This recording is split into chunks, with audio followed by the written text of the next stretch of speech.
Let's see. Oh, we could go. Hey, Smoke a Lot Radio. Tap in, play and log in. Smoke a Lot Radio. We going all in. Hey, it's your host with the most cool. I don't smoke with the red carpet shorty herself, looking like she just left the red carpet. God damn it. Lady Divinity, I'm in the house. In the building, man. We are in this thing, man.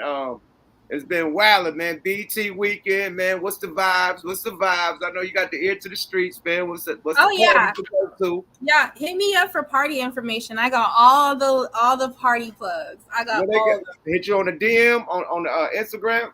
Yeah, Instagram, Lady Divinity with all eyes, LADYDIVINITI right there. Hit me on Instagram. I got all the party plugs, all the after parties, everything. Oh shit! So if you want to do your real BT weekend experience, man, hit up Lady Divinity, and she definitely got the motherfucking swag for the weekend. You dig? You feel me? Hey, salute to everybody in the building, man. Salute to everybody in the chat, man. You gotta get the first person to build. James Cash always the first in the building, man. So he definitely get the screen, man.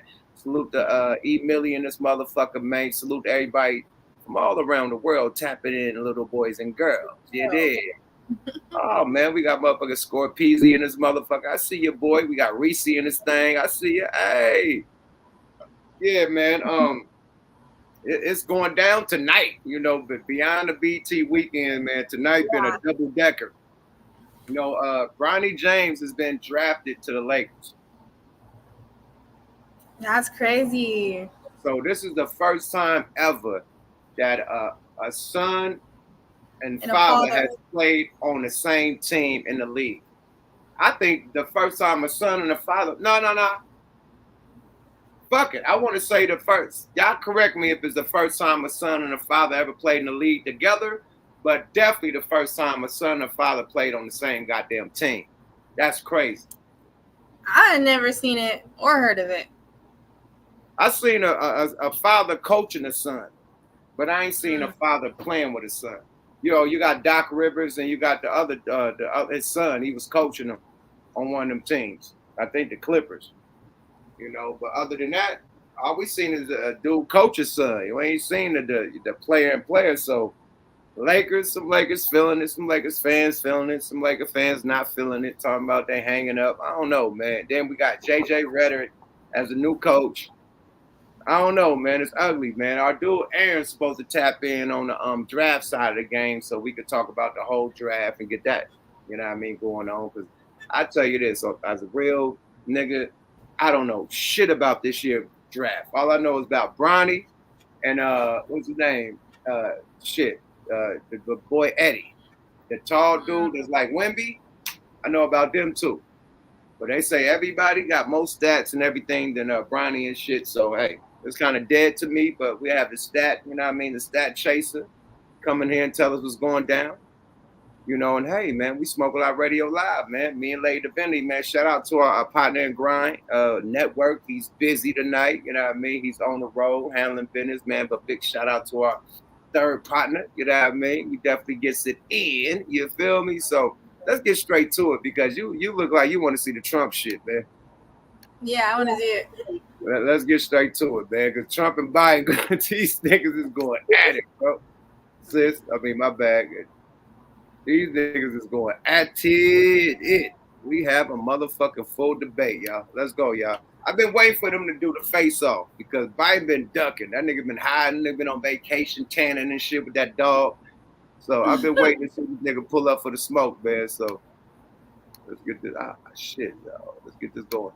International, CNN.com, CNN Max, and CNN Espanol. This is a pivotal moment between President Joe Biden and former President Donald Trump in their rematch for the nation's highest office. Each will make his case to the American people with just over 4 months until Election Day. Good evening, I'm Dana Bash, anchor of CNN's Inside Politics and co-anchor of State of the Union. I'm Jake Tapper, anchor of CNN's The Lead and co-anchor of State of the Union. Dana and I will co-moderate this evening. Our job is to facilitate a debate between the two candidates tonight. Before we introduce them, we want to share the rules of the debate with the audience at home.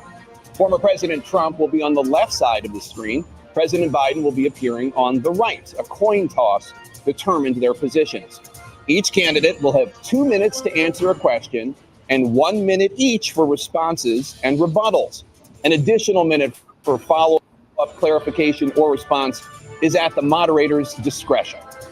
When it's time for a candidate to speak, his microphone will be turned on and his opponent's microphone will be turned off. Should a candidate interrupt when his microphone is muted, he will be difficult to understand for viewers at home.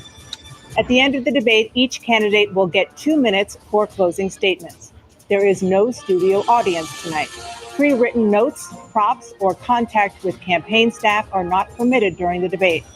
By accepting our invitation to debate, both candidates and their campaigns agreed to accept these rules. Now, please welcome the 46th President of the United States, Joe Biden. Folks, how are you? That nigga walking in slow than the motherfucker.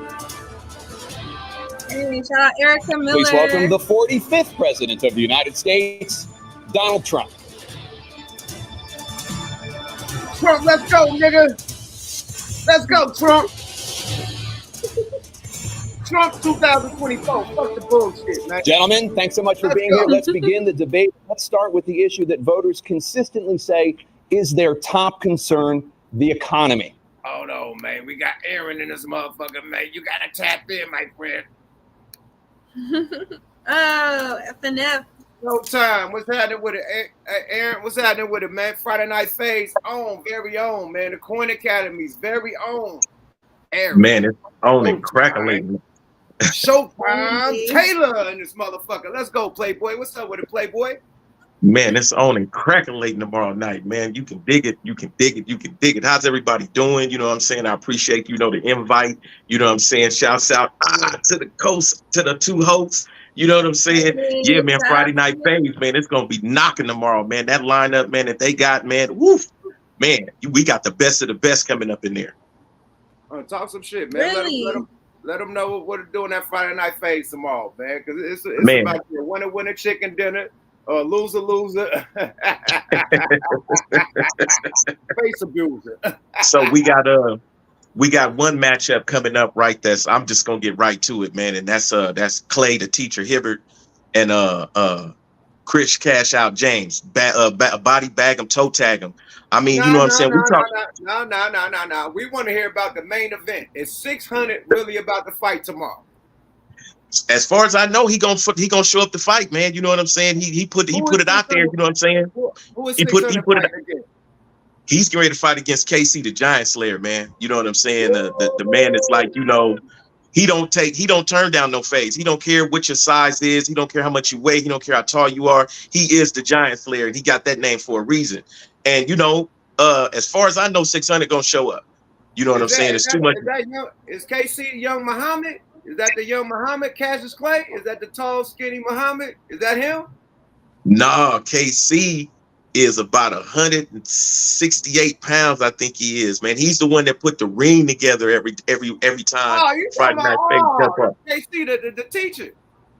No, not the teacher. He like a coach. He like a coach, yeah.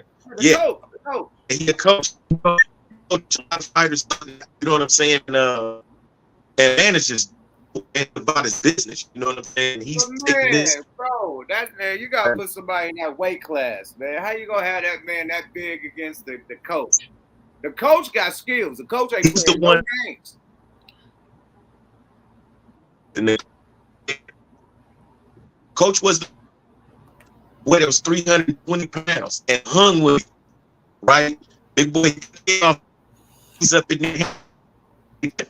You in the matrix. Put him up in the blender real quick. You know what I'm saying? He put Big Boy in the blender. The Big Boy was swinging on him, boom, and he catch him with a couple of good body shots. But you know what I'm saying? We talking about Casey Mays Taylor. Put him up in the blender. You know what I'm saying? Had Big Boy backing up off of him. That's the main thing. If 600 step up in that ring and he ain't in shape, he come up in there thinking, okay, we finna do an exhibition.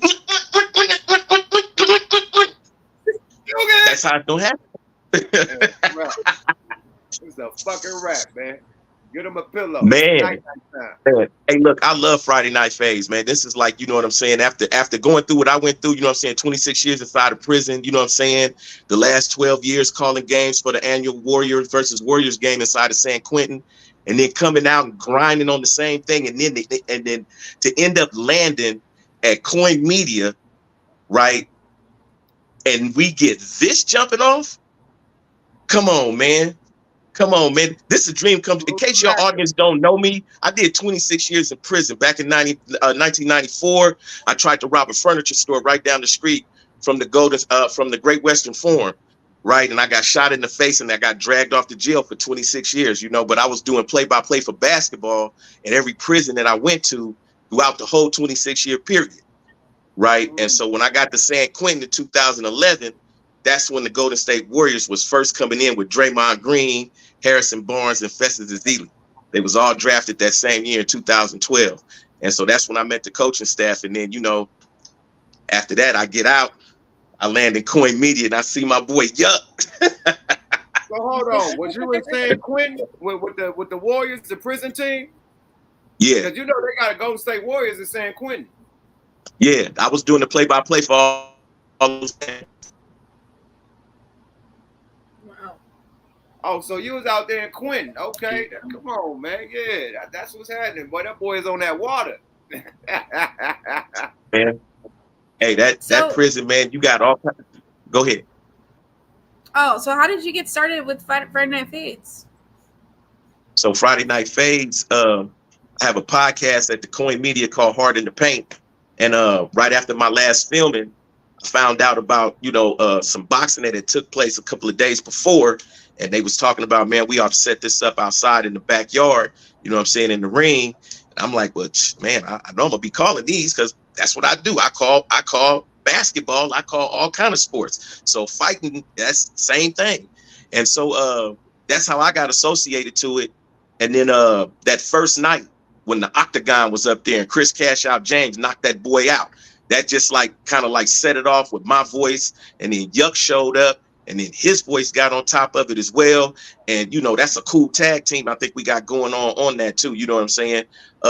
Especially as we go throughout the fights throughout the night, because it's a good flavor. I come with, you know, blow for blow. And my Yuck is just going, if he dies, he dies. If he dies, he dies.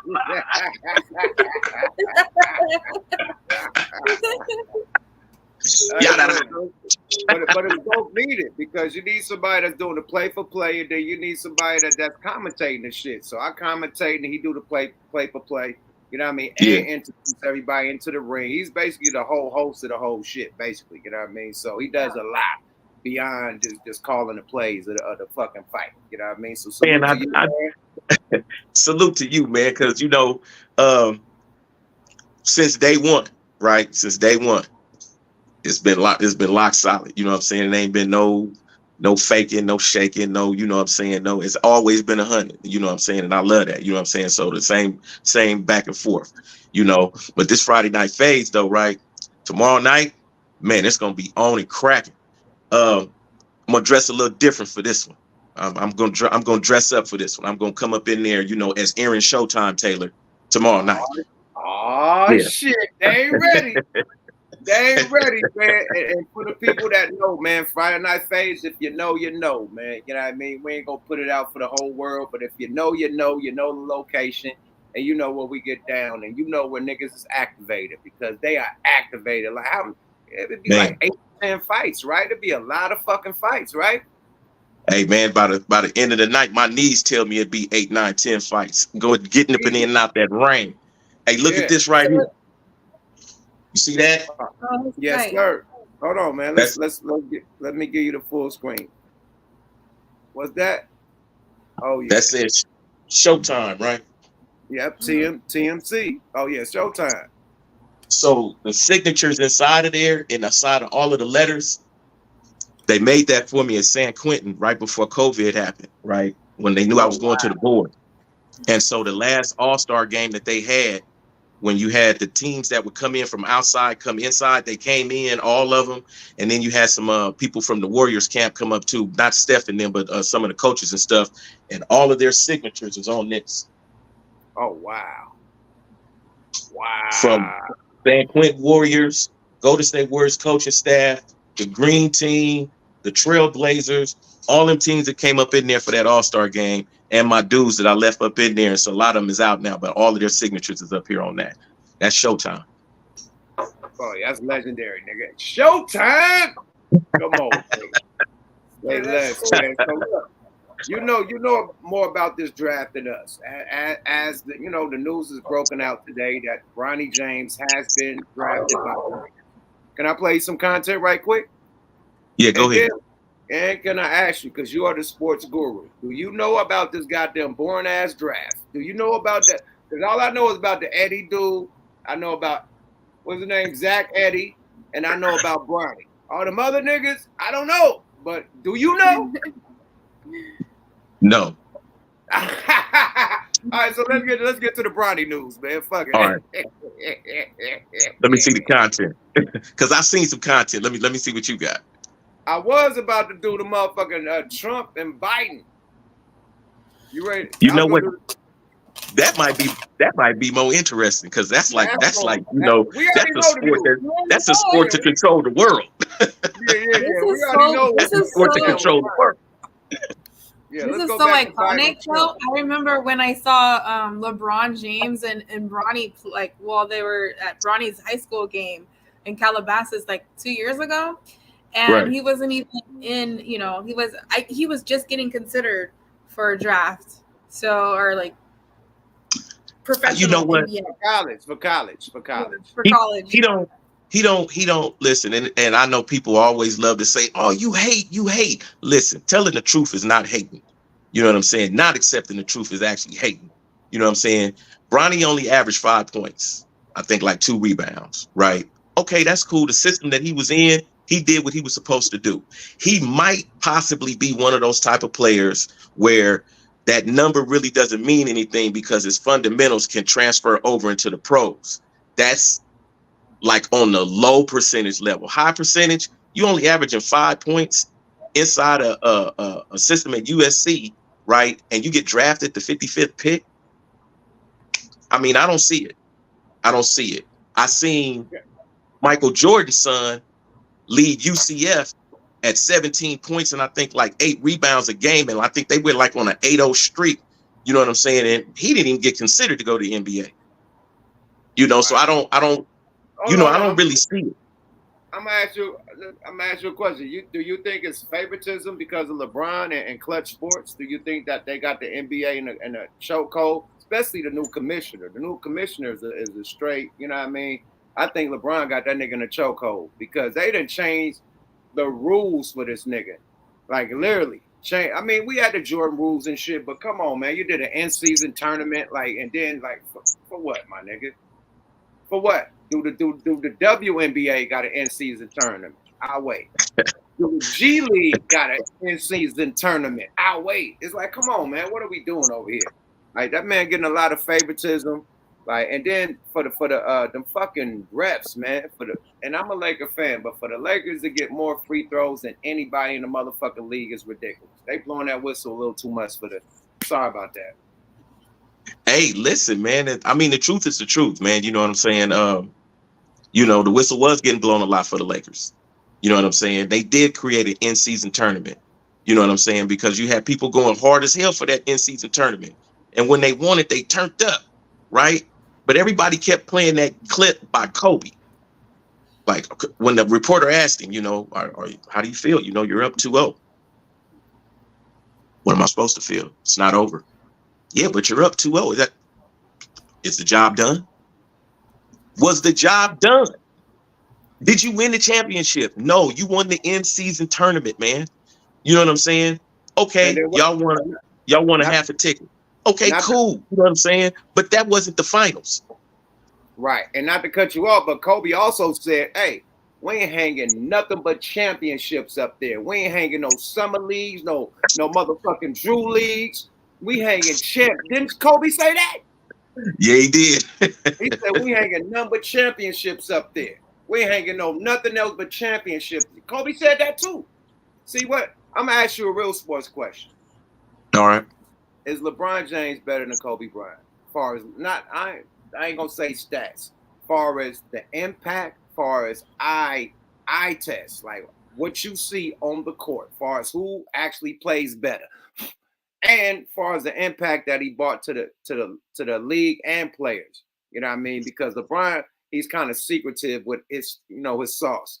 Kobe, you know, he done trained everybody and gave like he was, you know, Yoda and training the Jedi. So how do you feel about who's the better NBA player as far as all across the board, Kobe or LeBron? So in my book, it's Jordan, Kobe, and then everybody else is up for grabs. Right. I'm old enough and blessed enough to have watched Dr. J play in the ABA and the NBA. George Gervin as well. You know, I watched some of the really great players in the 70s. I watched Magic Johnson and Larry Bird come in. But when they came in, they also had Bernard King with the Knicks, you know what I'm saying, and Dominique Wilkins, and then Jordan comes in, you know what I'm saying? I was blessed to watch really, really good basketball progress from 70s to 80s and then go into the 90s. And I was locked up when Kobe came into the league. Kobe comes into the league. I seen it when he was 18, 19. I'm like, he's just young. He's chunking up stuff, and it's something that he dreamed. But they airballs in the beginning. But then him and Mike start talking. Right? He was already a beast. Say that again. I'm saying is, him and Mike start talking. Did Mike start giving him the game? Mike started giving him the game. They have clips of it, but a lot of the clips don't show everything, right? But he started asking Mike questions, and Mike actually went to him and started giving him information, you know. And when they would, you know, do the jargon and the jump back and forth, the fat mouthing and whatnot, you know, in one clip, Kobe's like, man, you know, I know what you finna do. Yeah, but you really don't know what I'm finna do because I pump faked you. Nah, man, you didn't get me off my feet. And then they start talking quiet, right? It's stuff like that, man, that made Kobe. If you're looking for the carbon copy of Michael Jordan, that's him, right? And then he did it with one team, right? Came in, stayed with that team, left that team. The Lakers. Kobe stayed with Jordan. Even went to the Wizards. Like Jordan left the Bulls, right. So Kobe stayed with one team, right? So yeah, he's the ultimate. So, Bron and now we're not comparing Jordan and Kobe. We're comparing Jordan. Well, no, let me say this. Now let me say this about LeBron, right? It is phenomenal that any basketball player can go to 9 straight NBA finals. I'm not even hating on or even mentioning. If you went from the Cleveland Cavaliers to the Miami Heat and back to the Cleveland Cavaliers, and you went to 9 straight NBA finals, okay, you may have come out 3-6 or whatever the number was, but you went to 9 straight. I'm gonna give you your props for that because everybody ain't doing that. Bill Russell was the last person to do something like that. 9 straight NBA finals is phenomenal, right? To play at the level that he's playing at across all this time, 2021 seasons, phenomenal, right? That longevity is what boosts those numbers up, right? However, with that being said, right, there's some weaknesses to his game that prevents him from being the clutch player of the Kobe standard that you asked the question about originally, right? Kobe wanted the ball at the end. He wanted the last shot. I don't care what's going on, man. And if the play was drawn up not to go to him, then he's going to act as if he was getting the ball. He's going to still play with the same intensity. He's not going to let up like a wide receiver on the opposite side of the play and he just walk his route. Oh, yeah, the play ain't going to him anyway. We ain't got. No, Kobe is going to do whatever it takes to make you think he's going to get the ball or he's getting the ball. LeBron don't want the ball at the end of the game. He's shown that in too many NBA finals. You know what I'm saying? And so he don't have that clutch gene. Is he the greatest of this era? I put him up there with him, Steph, KD. Definitely got to put Jalen Brunson up in there too. Even though he hasn't had a final yet, I can see one coming with him. LeBron stats. The only nigga that's close to him is Steph because he got the 4 championships. But as far as the stats, they ain't got the stats LeBron got. Yeah, true. And that longevity, man, being healthy like that all that time across 2 decades, man, that's phenomenal, man. That's phenomenal. And something Hat off else. to LeBron. You gotta give him his Yeah, props. yeah, something else I'll say about him before I go back to sports, right? You ain't never heard no scandals about him and his family. You know what I'm saying? Never. LeBron has been squeaky clean. I mean, it's been a little about. It's been something about his mama and a player. Right. You know what I mean? An ex-player that was on Cleveland. You know what I mean? And prayers to that dude. I think he's he's playing in the Big Three right now, doing his thing. I believe so. Salute to him. But yeah, allegedly, we don't even know if that was true. But he had some little rumors, but it had nothing to do with him personally. Like shit around the camp, shit connected, not him personally, you know? What about that Balco? Nigga said he on that Balco. We can't let the Balco juice. Nigga, the ticket said he on that Balco juice. Man, they got all kind of rumors. Lord on that Balco juice. Lord. He called niggas Lord. Lord on that Balco juice. They good for burying stories too, you know what I'm saying? Going back to the sports part of this, because if you remember way back when, allegedly, if you remember way back when, there was an alleged tape of a summer pickup game where a dude raised up and yammed on LeBron James, right? And they was paying to get that tape. Like, we don't want this tape to get out, right? I think it might have been his 3rd season, something like that. You know what I'm saying? Maybe his 4th season, but it was off NBA season. It was like summertime, and they had a pickup game in a gym, and they had the videotape, and they went around, got that camera, paid dude for the film. It might possibly have gotten out, but I haven't seen it yet, right? But I definitely heard about that. So they good for controlling the narrative, man. I mean, look, let's keep it 100, man. You got NBA coaches out there. Mark Jackson, right, is one that pops right up in my head, man. That's well respected, right? You know what I'm saying, across the board. And you hire a dude who started a podcast with your star player and let this man give a live job interview for like 3-4 months. Come on, man. Come on. Cheat code. That mean LeBron is a coach. That's all that means. LeBron in Clutch Sports is a coach. And Byron Scott said it real clear, and I agree with it. Look, every coach LeBron had, it was always a problem with the coaching. So clearly, he's been coaching from the bench. Why don't you just become the player coach? Like, let's cut the bullshit. Why don't you just become the player coach the same year that your son is drafted on the team with you? You can, if you want some historical stuff, there you go right there. You want some historical stuff? Not only did you get your son drafted at number 55 in the draft, right? Cool.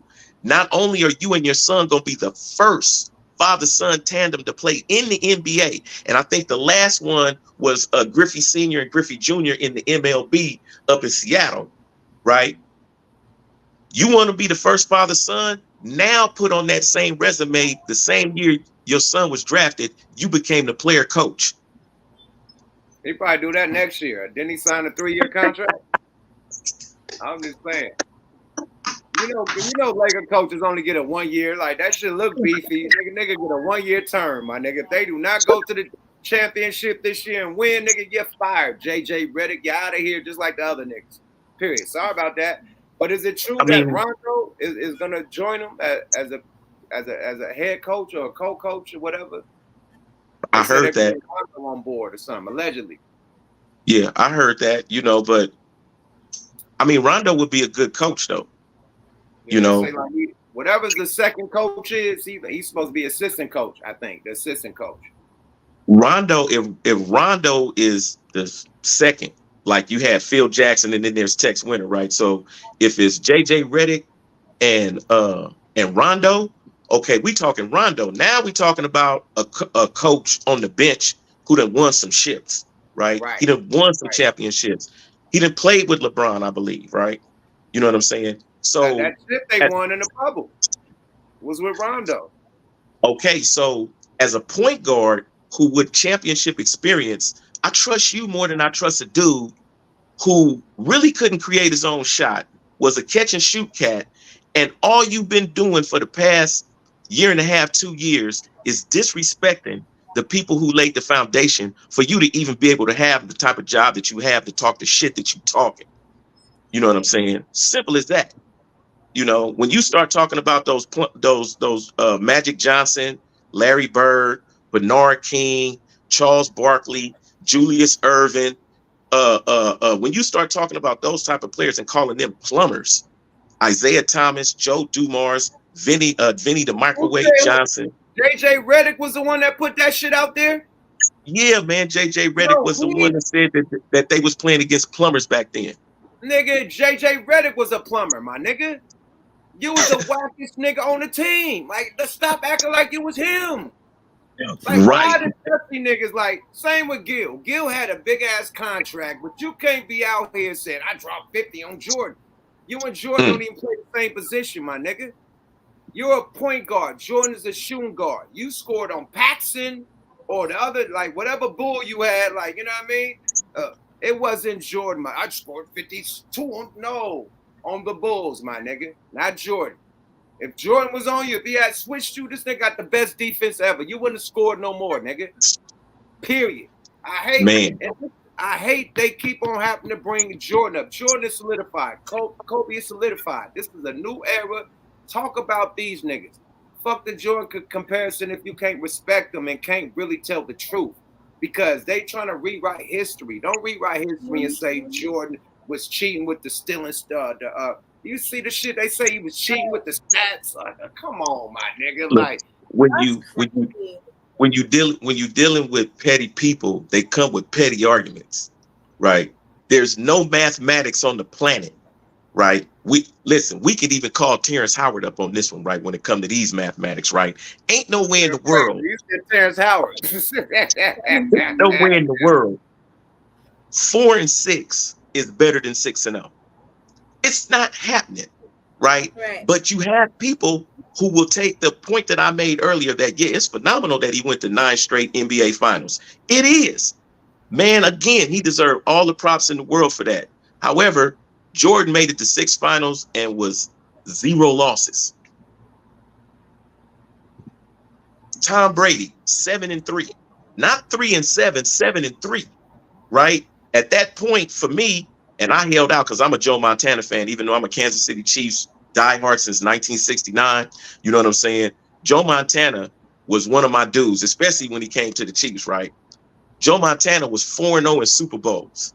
Tom Brady was 6 and 3. I'm like, he ain't the GOAT though. Like what? Cuz Joe Montana's 4-0. Terry Bradshaw's 4-0. Tom Brady is 6 and 3. If he win another one, then I'll say, okay, he's the GOAT, right? He won another one. I had to throw it. Okay, he's the GOAT now. He's 7 and 3, right? He went to 10 Super Bowls. He won 7. Even though Montana and Bradshaw went to 4 and won 4, this dude went to way more in a whole different type of league. So that's how I look at it, man. And that bubble championship you mentioned, okay, I got to count it just like I got to count the strike season in 2000 when the San Antonio Spurs won the shortened season, right? I got to count it, right? But there was so much so politicized. It's like, what is this? What is this? That was the easiest one to win because you ain't got no crowd, my nigga. The crowd, the fucking arena, that changes the fucking game, bro. Period. You got motherfuckers yelling. Like, if you go to Boston and you're the opposite team and the arena is there and you're our color, you're going to have a horrible night. They're going to be yelling all types of racial slurs and obscenities and shit, and you're going to be off your shot, and they're going to be booing the hell out of you. That's the difference from the crowd being there. You see, like Kyrie, like that nigga shot like 0%. Like, what? He didn't make no shots. That nigga ain't make 1 3-point shot when he got out there the first game. That nigga missed everything. Boo! That shit affects you. So yeah, for definitely. them not to have a crowd or an arena there to like, you know what I mean? How they I don't really. It counts more than that goddamn that summer league they did, whatever that shit in season. That in season tournament. Yeah, definitely count. What you know what? It's trip you said that though, right? Because when I went to the Chase Center to do the public address for the Golden State Warriors Rockets game back in 2021, it wasn't no crowds up in there. You know what I'm saying? And you're right, it was a different feel. I was like the loudest voice coming over the sound system whenever Steph or somebody hit a shot. You know what I'm saying? But yeah, you are right. Because when I went back up there when Klay came back in February 2022, man, that place was loud. I tried to go live on TikTok up in there. I had to shut it down. It ain't happening. Yeah, the Chase, the Bay Area get litty. Speaking of that, that's a perfect alley-oop, man. We speaking about the Lakers, man. The rumor is around the campfire that Klay Thompson is coming to the Lakers for a big trade with AK-47, AR-15, and a couple other players, man. But is that true or false? I don't know. I can't confirm and I can't deny it. I'll say it that way because I heard it too, right? And I was gonna make a call right before I came on, right? But I was having trouble logging in, right? Damn it, right? Oh, hold on, nigga. You are tapped in with the Golden State Warriors. This nigga unfollowed the Warriors, nigga. Stop moonwalking, nigga. You over here more. I want to call somebody, nigga. We've seen a nigga unfollow everybody. Is it true or not? You supposed to be our insider, nigga. Use your inside game, nigga. Like you the DJ Academic to the goddamn Warriors. Let us know, nigga. Hey, yeah, man. Hey, breaking news. He's coming. Give us something, my nigga. Give us something, bro. Allegedly. We can say allegedly. Allegedly, right? Because, you know, they up out of Compton. His father's up out of Compton, right? You know, and he been talking about coming back home. Well, his mama, he's from Compton? Michael Thompson? Yeah, he played with my boy, who was my color analyst in San Quentin. He was the center and my boy was the guard, man. They played over at Dominguez High, man. Michael Thompson, yeah, I think he won a city championship, I believe. But yeah, you know, they up out of Compton. So, you know, they talk about, you know, yeah, you know, I might want to go back home, you know, and, you know, run one, you know what I'm saying, up in crypto.com arena, allegedly. Hold on. Is Klay from Compton? That's all I'm asking. No, his daddy is. Oh, shit. Hey, bring it back home. Shit. Yeah, his daddy from Compton. Yeah. Bring it back home. Yeah, big Michael Thompson from Compton. Bring it back home, my nigga. Yeah, hey, look, man. Hey, look. So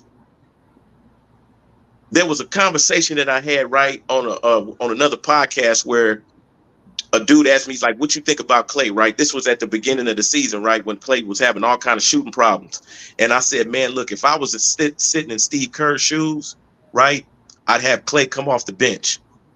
He didn't have like 7 straight bad shooting games. I put him on the bench, right? He's 33, 34 years old.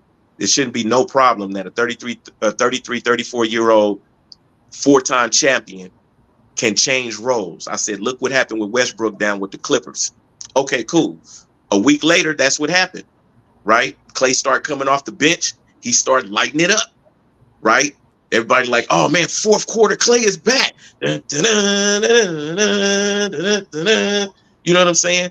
Sometimes all it takes is a veteran to understand that they're a veteran, that you did win 4 championships, but now your body ain't the same.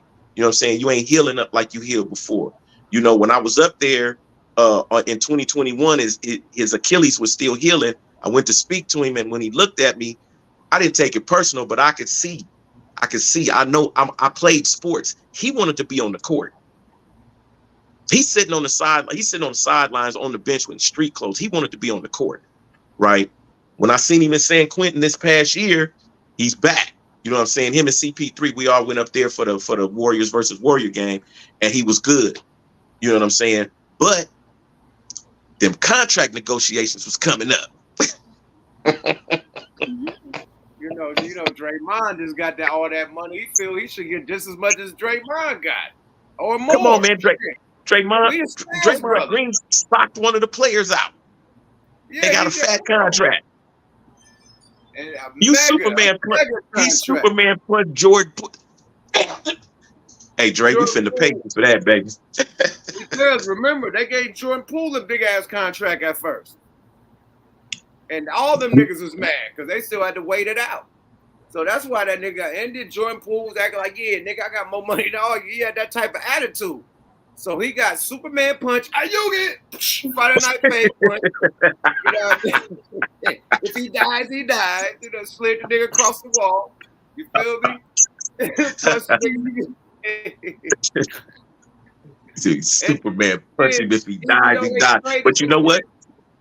It actually turned out to be good karma because Jordan Poole went to the Wizards, and what did he do? What did he do?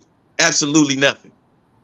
He got chunking up stuff out there. He didn't do shit. He stunk up the court. He stunk up the whole fucking team. Man, that nigga stunk it up so much. He turned to it like a 70s nigga, like a 60s. He had the big ass sideburns and shit. Like the nigga was it. Blaxploitation films and shit. That nigga like he was in Black Coffee or some shit like this nigga was on the front cover of Jet magazine, right? This nigga was with the sides. Hey, you Dolomite movie, nigga. Like, Human Tornado extra in a Human Tornado. Dolomite. This nigga had the big ass sideburns and shit. I'm like, what the fuck? Willie D, the pimp nigga. He looked like he was at the little pimp. The nigga said, you gotta have vision, Willie. He look like one of them niggas right there with the big ass sideburns. All he did was a pimp hat, my nigga. He had a big ass afro. Yeah, he turned to a black exploitation film nigga. Like he just like lost it. He just like lost all the swag. Remember, he was swagged out. He was dating all types of IG and legendary, like you know what I mean? Like, yeah, that nigga just the ones that used to get me with Jordan Poole, right, was when they always would get the clip, right, on the sideline of 2 or 3 white girls, right, giving him the eye, and he double back and look, and then he get the chunk in that rocker. I'm gonna grab me some drink right quick. The people want Lady Divinity to talk. So Lady Divinity ask us some questions because she's been silent. Yeah, they like let her talk. We've been talking like a motherfucker. So I'm gonna let Lady Divinity ask you some questions. I'm about to go get a drink. I'll be back. All right. It's funny because sports is not my expertise. So I just like to listen. We're talking about sports. That's why I didn't say anything because I was like, I'm not really like too big on the stats. Like I don't know. I'm not like I can't memorize anything in sports really. So that's why I didn't go with it. But yeah, I want to talk about Friday Night Fades because that's tomorrow, and you were saying it was gonna be sold out. It's sold out already. It's sold out already? Yeah, you might be able to come up to the gate and buy a ticket, right? But I think online, I think that's sold out. I mean, it's a huge fight. You know what I'm saying? This is Friday Night Fades was created for a night like this. You know what I'm saying? It was created for cats with an internet beef. And instead of, cats pulling these out, let's put these down and put some gloves on. Instead of doing all this fat mouthing across the internet, you know what I'm saying? If you really that mad, we got a place for you to vent that frustration. You know what I'm saying? And you're gonna have headgear, you bring your own mouthpiece, you know what I'm saying? We got the guard down low, we got gloves, we got referee, we got medical on the side, you know what I'm saying? Just in case, it's needed, you know what I'm saying? There's paramedics right there, EMTs and everything. But this was created for what's getting ready to take place tomorrow night. For when somebody says something online and they get called on it, okay, let's go. Friday Night Fades.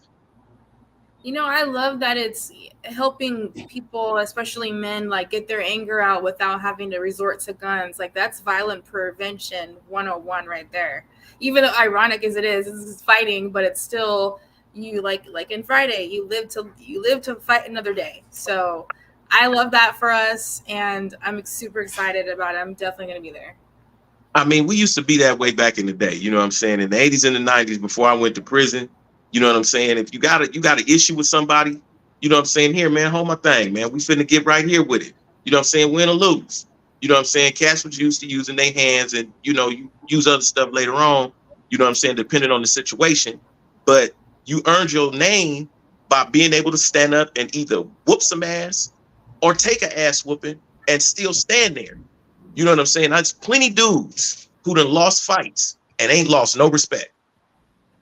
I'm gonna say that. And that's what I'm saying for you young motherfucking emotional niggas out there that feel like you getting bullied. Stand up to the bully. He gonna respect you. Like every time I stood up to the bully, win, lose, or draw, even though I ain't never lost a fight unless I got jumped, beat the bully ass. Now the bully want to be a nigga best friend. You feel me? So you get respect from fighting back. Sometimes you gotta and you know what I mean? I got punch a nigga, right? And then you'll get respect. A motherfucker got respect. He know not to test you no more. Okay, he ain't no bullshit. He bully the other niggas. You can't bully me no more. Period. But you gotta stand up, my nigga. That's for all you little kids out there. If we got some young demographic out there, hey man, don't let nobody press you. Period. You gotta stand up. Win, lose, or draw. The bully could beat your ass. At least you done socked him a couple times and fought back. And then back in the day, bro, because you older than me, right? But back in the day, I couldn't lose a fight. I go home crying. I lost the fight crying. Mama, they didn't beat me up. Nah, nigga, go back. I'm taking you back. My mama walked me back to the nigga. Now you can fight this nigga.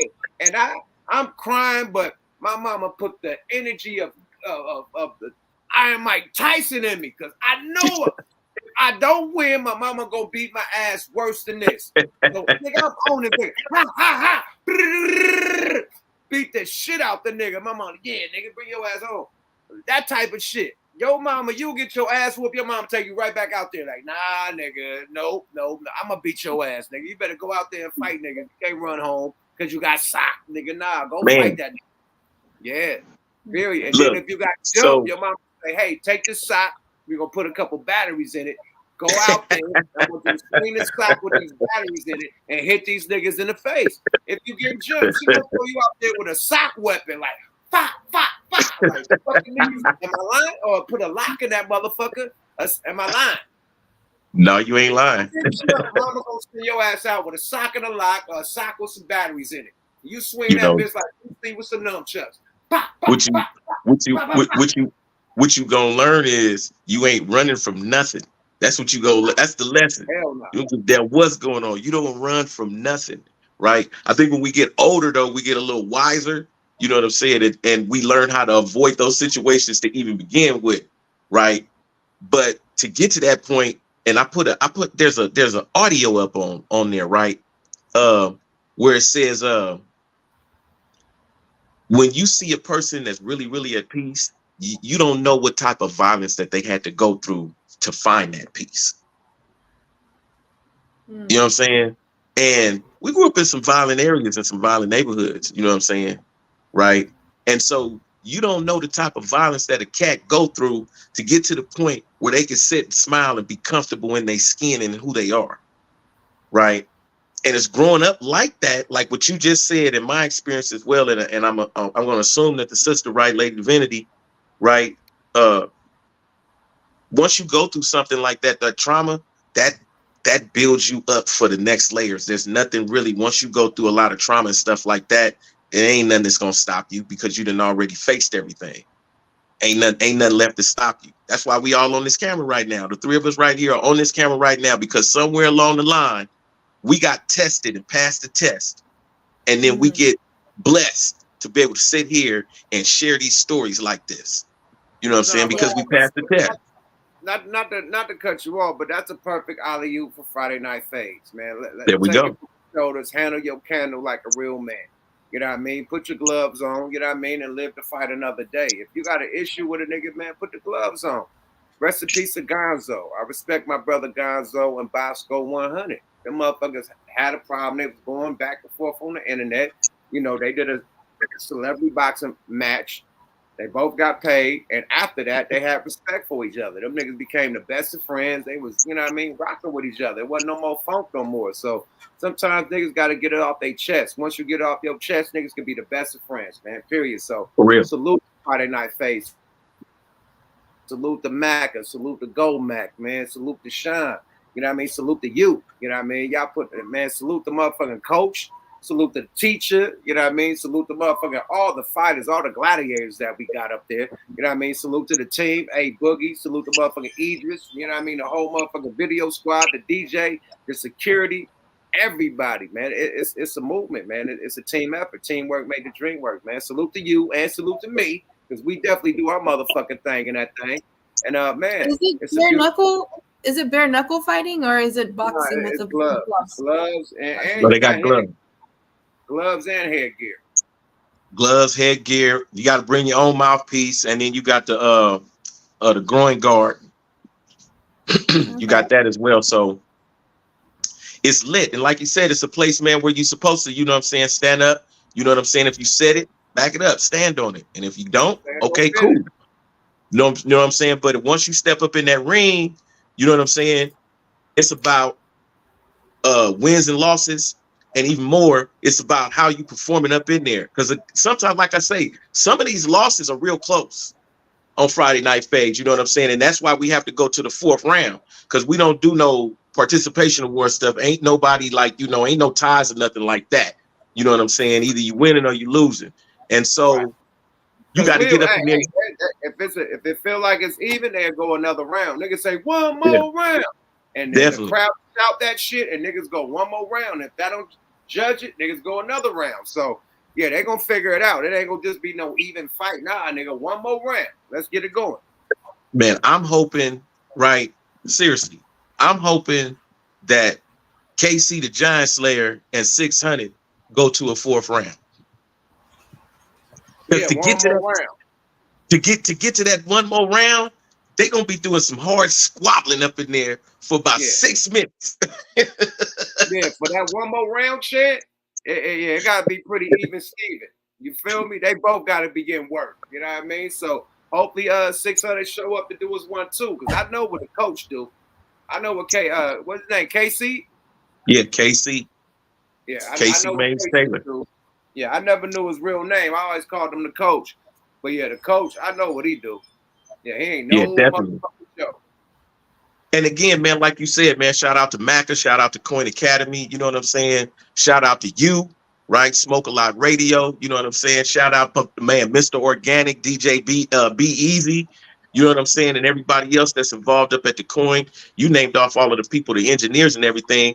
Lenny, of course, can never forget Lenny. You know what I'm saying? And then, yeah, definitely, man. Big rest in peace to Layla. Definitely. It wouldn't. I wouldn't be there without Law and Gomac. They brought me on board with the agreement with Macca. They all agreed to bring us on board Smoke Light Radio along with Gangsta Chronicles. You know what I mean? And so on, so on. So man, big salute to the 3. You know what I mean? The big 3. You know what I mean? The niggas that put the whole Coin Academy movement on, man. The big 3, man. Law, Go, and motherfucking Macca, man. Big salute to the big 3, man. A big rest in peace to Go, Layla. Definitely rise in power. And it's a trip that you even say it that way because Friday Night Fade comes out of something like that. You know what I'm saying?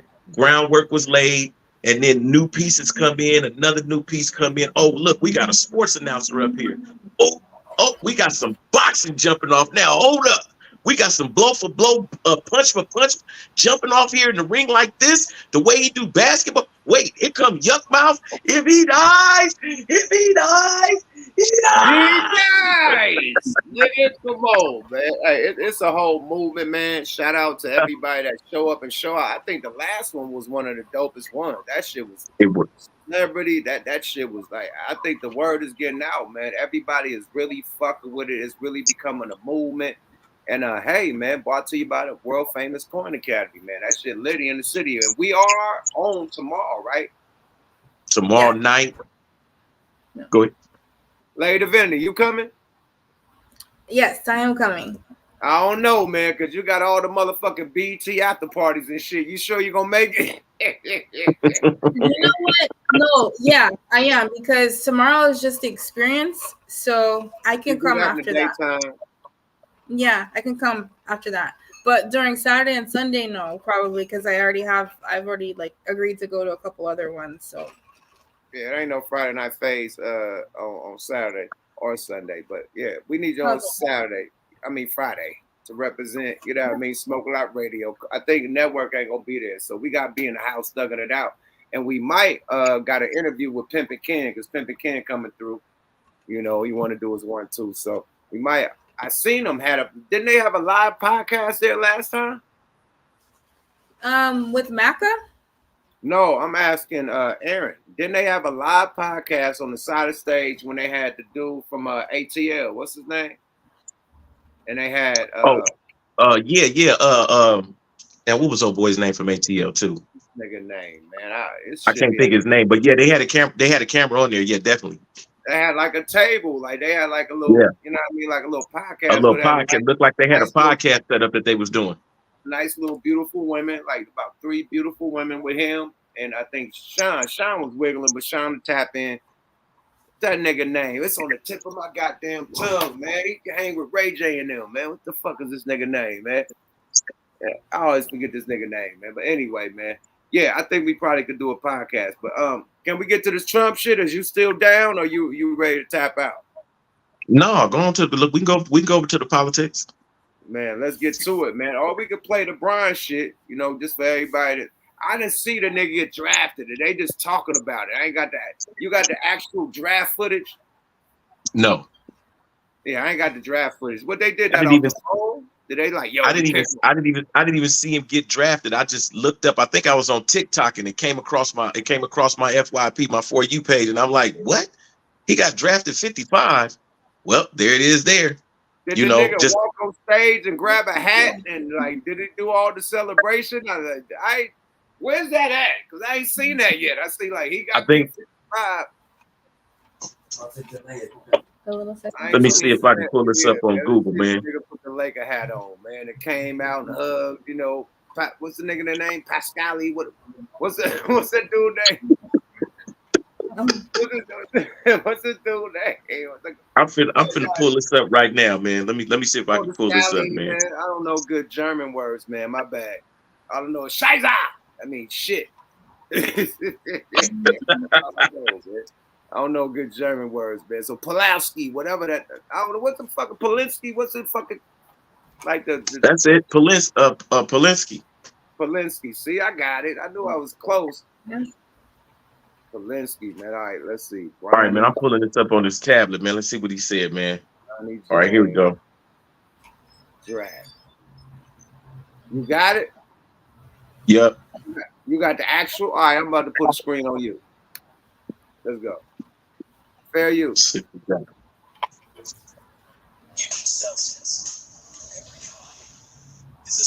I ain't see the nigga walk the stage and put a hat on.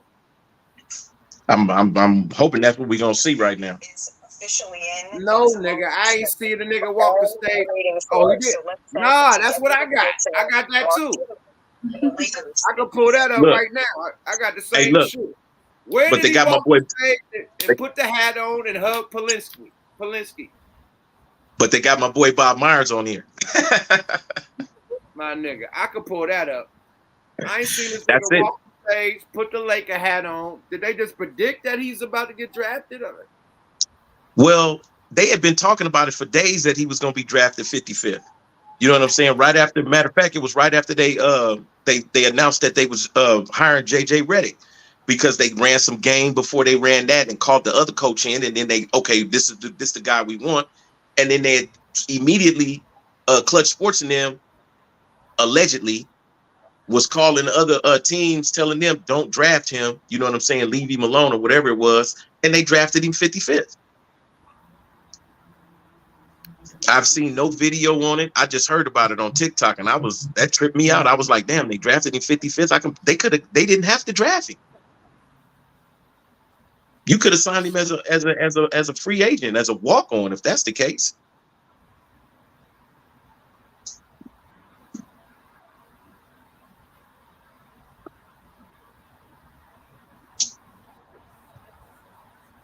Where was the nigga at? Was he out of town? Like did he accept it on I don't know, man. Let's get to it. Looked like what'd you say? It looked like he was sitting there doing a press conference, right? You know, when they sit down and talk about how you feel after you get drafted. It looked like he was sitting at that table. Nah, they asked the nigga before that. Oh, okay. Well, press conference before it. My thing, where's the walk and get the hat with the suit? Where's that at? Hey, chat. Anybody in motherfucking chat seen that nigga walk the stage in a suit and put on a Laker hat? Yes or no? Please put the yes or no in there, because I ain't see it. I ain't see that shit. That shit had to be like, he had to have a hologram or something. I just heard the nigga got drafted. Everybody said no. Nobody seen the nigga walk the stage, hug his daddy and his mama. No, he was at home. Nigga, he was at home. Ah, come on, man. This nigga was at home. Is he frozen? He just doesn't want to at home with his family. Okay. So let me see, man. Where's that response? Let me see. God damn. Oh, fuck it. He got drafted. Nigga, fuck it. It is what it is, man. Let's get to this debate. Trump and them going ape shit, man. We gotta get back to Trump and them, my nigga. These two niggas is going. These niggas is going, man. And this has to do with something the president of the United States. This is more important than Bronny James. We'll get back to Bronny James after this. Shit. This was a hell of a debate. Let's go, y'all. Fair use. CNN, let's go, nigga. President Biden, inflation has slowed, but prices remain high. Since you took office, the price of essentials has increased. For example, a basket of groceries that cost $100 then now costs more than $120. And typical home prices have jumped more than 30%. What do you say to voters who feel they are worse off under your presidency than they were under President Trump? We got to take a look at what I was left when I became president and what Mr. Trump left me. We had an economy that was in free fall. The pandemic was so badly handled. Many people were dying. All he said was, it's not that serious. Just inject a little bleach into your arm. You'll be all right. The economy collapsed. There were no jobs. Unemployment rate rose to 15%. It was terrible. And so what we had to do is try to put things back together again. And that's exactly what we began to do. We created 15,000 new jobs. We brought out a position where we have 800,000 new manufacturing jobs, but there's more to be done. There's more to be done. Working class people are still in trouble. I come from Scranton, Pennsylvania. I come of household where the kitchen table, if the things weren't able to be met during the month, it was a problem. Price of eggs, the price of gas, the price of housing, the price of a whole range of things. That's why I'm working so hard to make sure I deal with those problems, that we're going to make sure that we reduce the price of housing. We're going to make sure we build 2 million new units. We're going to make sure we cap rents so corporate greed can't take over. The combination that I was left with in corporate greed is the reason why we're in this problem right now. In addition to that, we're in a situation where if you take a look at all that was done in his administration, he didn't do much at all. By the time he left, things were in chaos, literally chaos. And so we put things back together. We created, I said, those jobs. We make sure we had a situation where we brought down the price of prescription drugs, which is a major issue for many people, to $15 for an insulin shot as opposed to $400. No senior has to pay more than $200 for any drug, all the drugs they can include beginning next year. And the situation is and we're going to make that available to everybody, to all Americans. So we're working to bring down the price around the kitchen table, and that's what we're going to get done. Thank you. President Trump? We have the greatest economy in the history of our country. We have never done so well. Everybody was amazed by it. Other countries were copying us. We got hit with COVID. And when we did, we spent the money necessary so we wouldn't end up in a Great Depression, the likes of which we had in 1929. By the time we finished, so we did a great job. We got a lot of credit for the economy, a lot of credit for the military, and no wars and so many other things. Everything was rocking good. But the thing we never got the credit for, and we should have, is getting us out of that COVID mess. He created mandates that was a disaster for our country. But other than that, we had given them back a country where the stock market actually was higher than pre-COVID, and nobody thought that was even possible. The only jobs he created are for illegal immigrants and bounce back jobs, a bounce back from the COVID. He has not done a good job. He's done a poor job, and inflation's killing our country. It is absolutely killing us. Thank you. President Biden? Well, look, the greatest economy in the world. He's the only. How y'all feel about that first round, man? Oh, my God. No answer for the groceries being high priced, everything being high. He had no answer for that. That nigga was moonwalking. Go ahead. Y'all talk, man. Okay, I will say that watching Biden made me feel uncomfortable because he looked like he was struggling so hard to just say like the bare minimum. So I was like, is he okay? Yeah, someone check on Biden, because that's, I mean, you're a president. You're fighting for our presidency, and it doesn't look like you can even stand up straight all the way. Like, something's wrong. Man, all you got to do is just answer the question. It's a simple question. When you came in, it was $100. Right now, it's $120. What you gonna do about it? He didn't ask you about Trump. He didn't ask you about nothing else other than that. If you answer that first, then you can say all of that other stuff that you got to say, but at least answer the question. And for me, politics kind of switched up right around 2000, or like right around 1998, around that time, when people stopped answering questions that they were asked, and they started answering stuff that they think that other people wanted to hear. All you got to do is answer. Just answer the damn question. Not to cut you off. They started talking about the shit they did instead of answering the question. We had inflation. We had to stop the inflation. No, they asked you a motherfucking question. Yes or no, and how you gonna do this?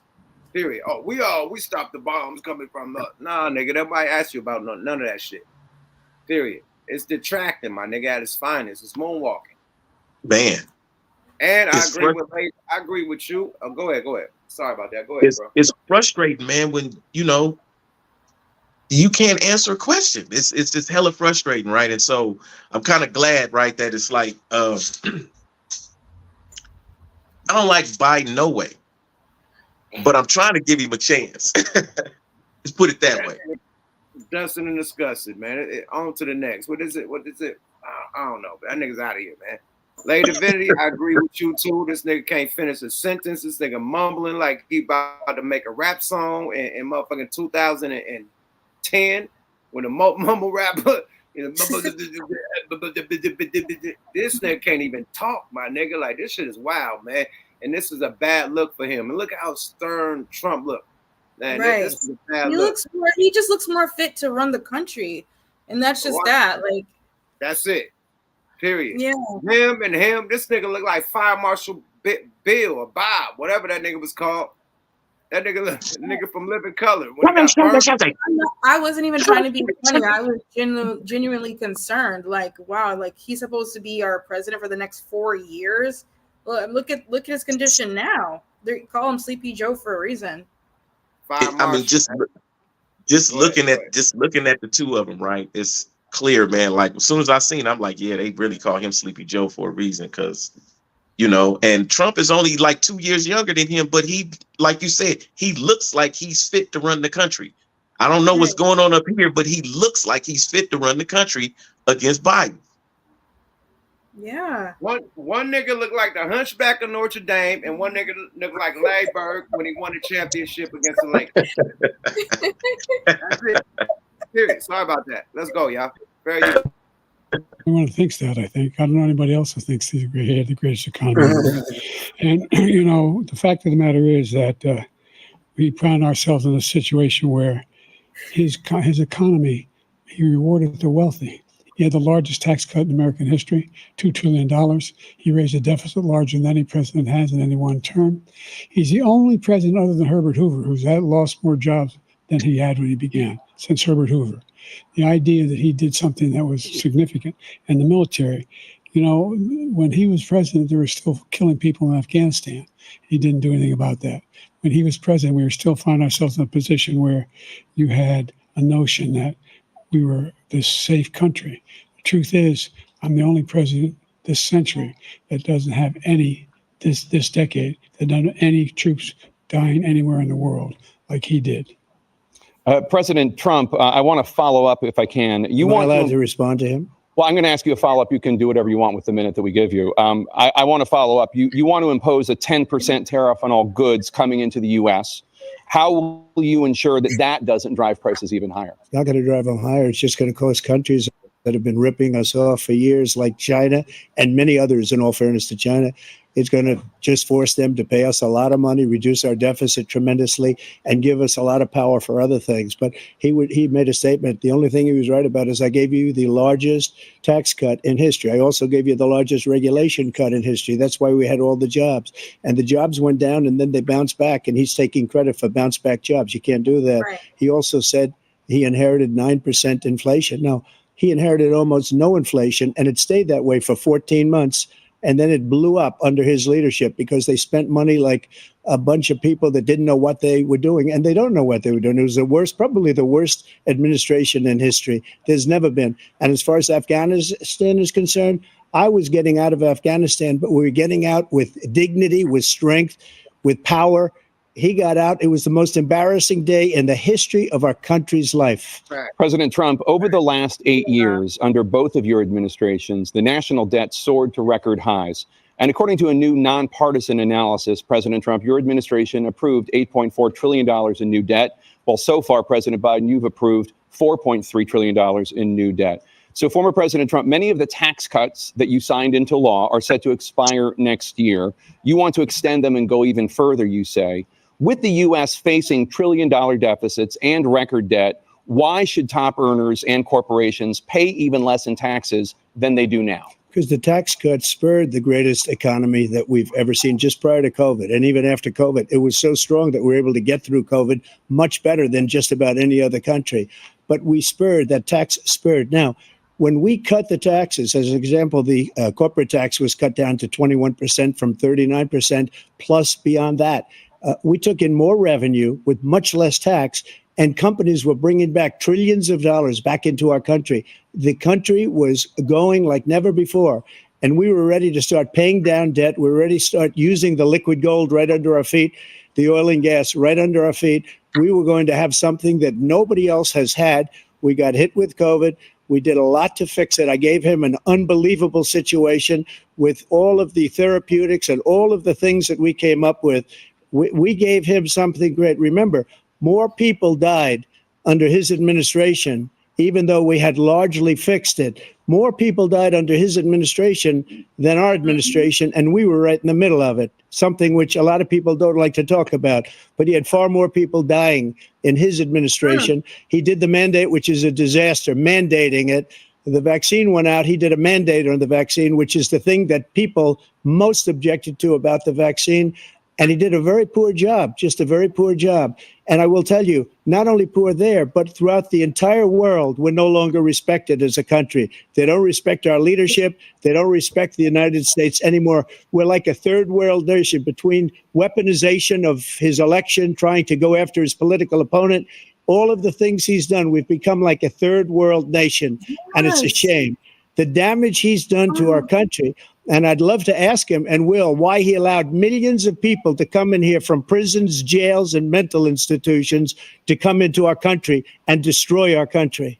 President Trump, we will get to immigration later in this block. President Biden. Bop, bop, bop, bop, bop. Trump fuck him up. Bop, bop, bop, bop, bop. I'm going to do my stuff. God damn. That nigga came out off the hip.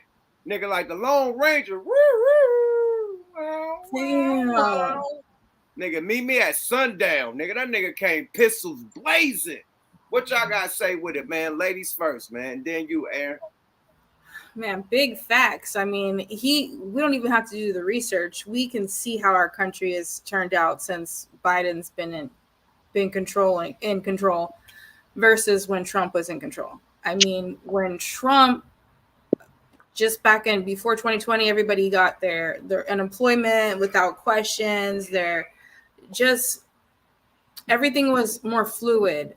And I remember it being a good time financially for us. And I definitely didn't have any problems at that time. But now it's like inflation is a huge problem. The homelessness is out of control everywhere. California, the whole state of California, LA, the Bay, it's the worst I've ever seen it. So I'm just going off of results. And so far, I haven't seen any progress since Joe Biden has been our president. And everything Trump said was big facts. So I disagree with a lot of that shit Trump just said, right? But right, um, my vantage point, is let's go. my Let's go. Let's go with the disagreements first. We want all the smoke, okay. man. Yeah, bullshit. I'm What was the I'm bullshit about that speech? man, him talking about more people died under Biden's administration due to COVID than under his. Come on, man, that ain't even real. That's just something that they just threw a whole thing out there, and that wasn't even real under No, any that's circumstances. Nah, never. So my vantage point is, I wasn't out here with everybody when this was going on. I was in prison, right? So I'm in San Quentin watching people die. When Trump was literally on the news saying people wasn't dying, I'm literally in San Quentin and the alarms is going off and niggas is getting dragged out and 28 of them didn't come back.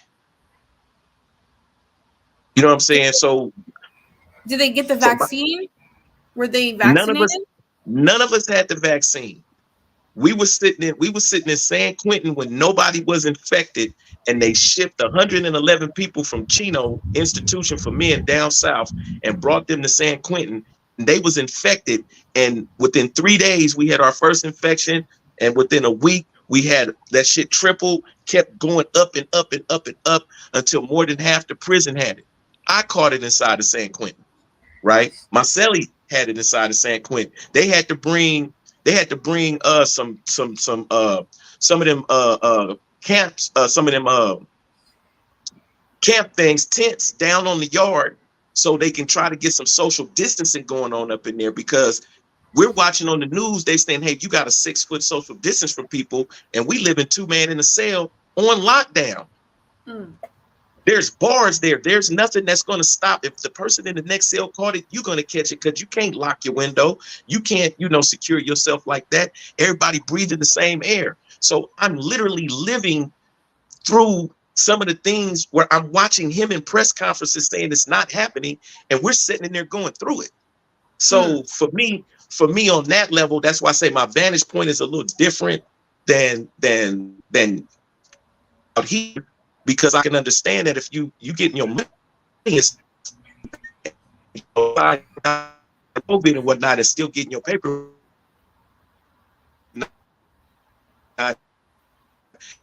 You're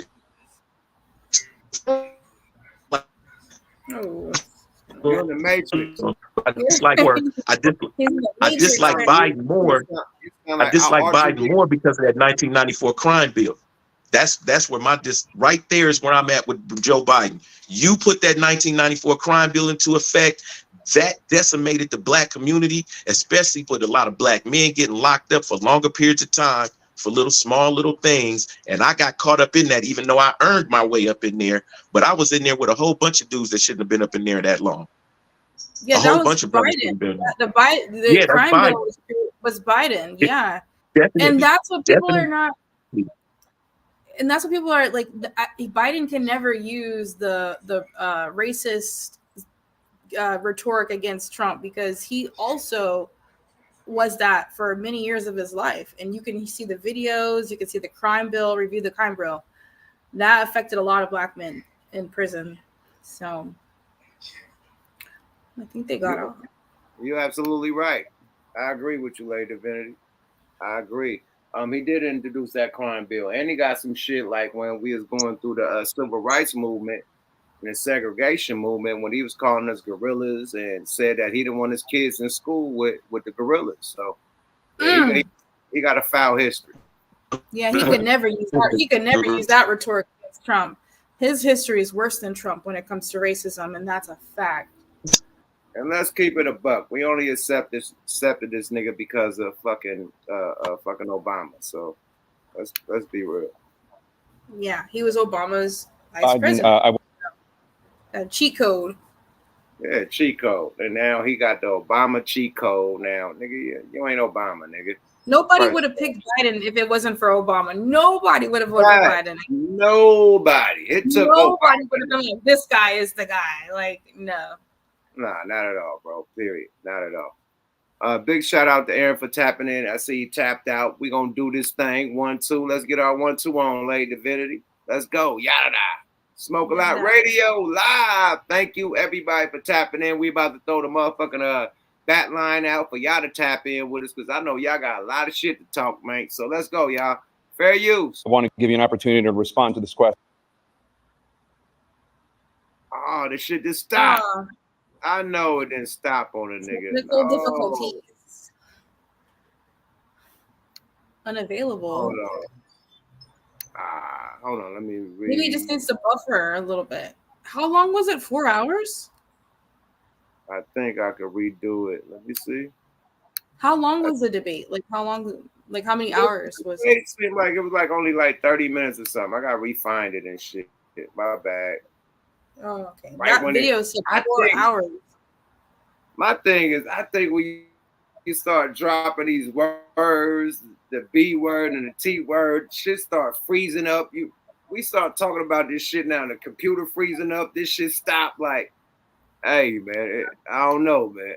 Niggas start talking about, hey, you didn't do this, you didn't do that, and then niggas start saying the C word, the C 18, 19 word. We doing that, like, yeah, they start freezing up. Niggas turn to Transformers and shit. Not Transformers. Well, the technology has a way of detecting which words are being used and which words are like red flags for them. So they red flagged the shit out of us with that one, man. So I put the bat line out for y'all. Did I? Let me put the bat line out, man. Get the bat line go, because I want to get, but that was enough content to know where it went. But I'm gonna try to find some more of it while we waiting for some people to tap in. But I'm gonna go back. We gotta go to some other content right quick. There's some shit going down. Some shit is going down. Okay. Oh Lord. All right, man. This is one of your things. So we're gonna go to the Black Report. We got Amon Shepherd. What? And Tiana Taylor, man. They divorcing right now, man. So, she won a significant amount of paper, and hey, it's getting ugly with the little divorce thing.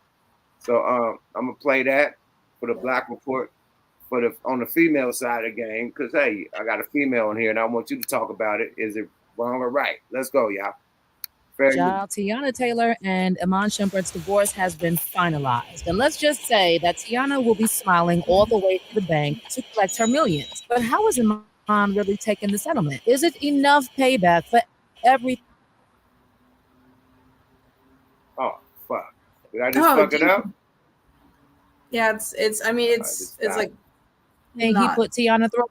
We all know this divorce has been pretty messy, and towards the end, it got even messier because there was a lot of back and forth from both Tiana and Amon. And when I tell y'all that some of the requests were just insane, honey, I mean exactly that. First of all, Amon reportedly told the judge that he wants some of the items he gifted Tiana back since they're no longer married, and he specifically referenced her jewelry and a condo. Apparently, Amon was also seeking a portion of music royalties that Tiana earned before their marriage. In addition, he was also seeking lower payments for child support because there's a pay gap between him and Tiana. But I knew that request would probably be denied because details of Amon's financial situation also surfaced, with sources disclosing that he has significant monthly expenses totaling at least $112,500. His spending reportedly includes over $14,000 on dining out, another $14,000 on his podcast, and more than $6,000 on music video production each month. Amon also spends $10,500 for lunch per month and $19,000 a month in travel going from South Atlanta to Alpharetta for work. So that request for lower child support was never going to cut it. Well, the ruling was made, and many of the things Amon was requesting were not granted. From the ruling, Tiana has been entitled to retain 4 key marital properties, which have an estimated value value of over $10 million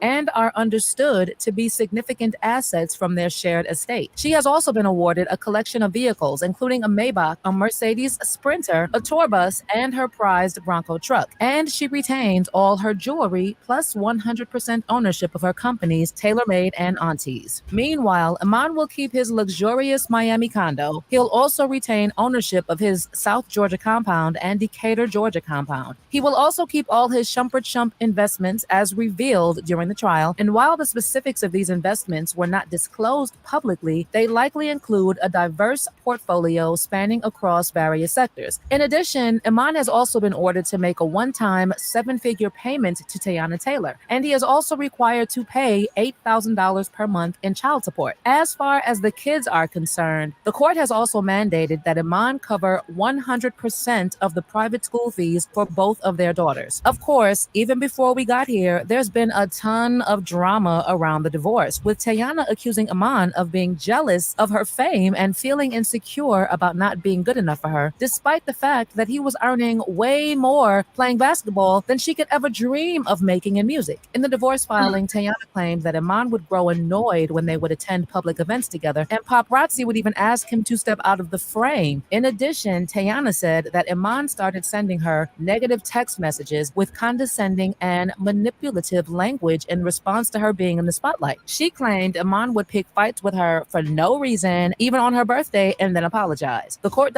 Oh Lord, Lady Divinity, Lady Divinity. What do you have to say about this being a lady? What type of energy is this in a relationship?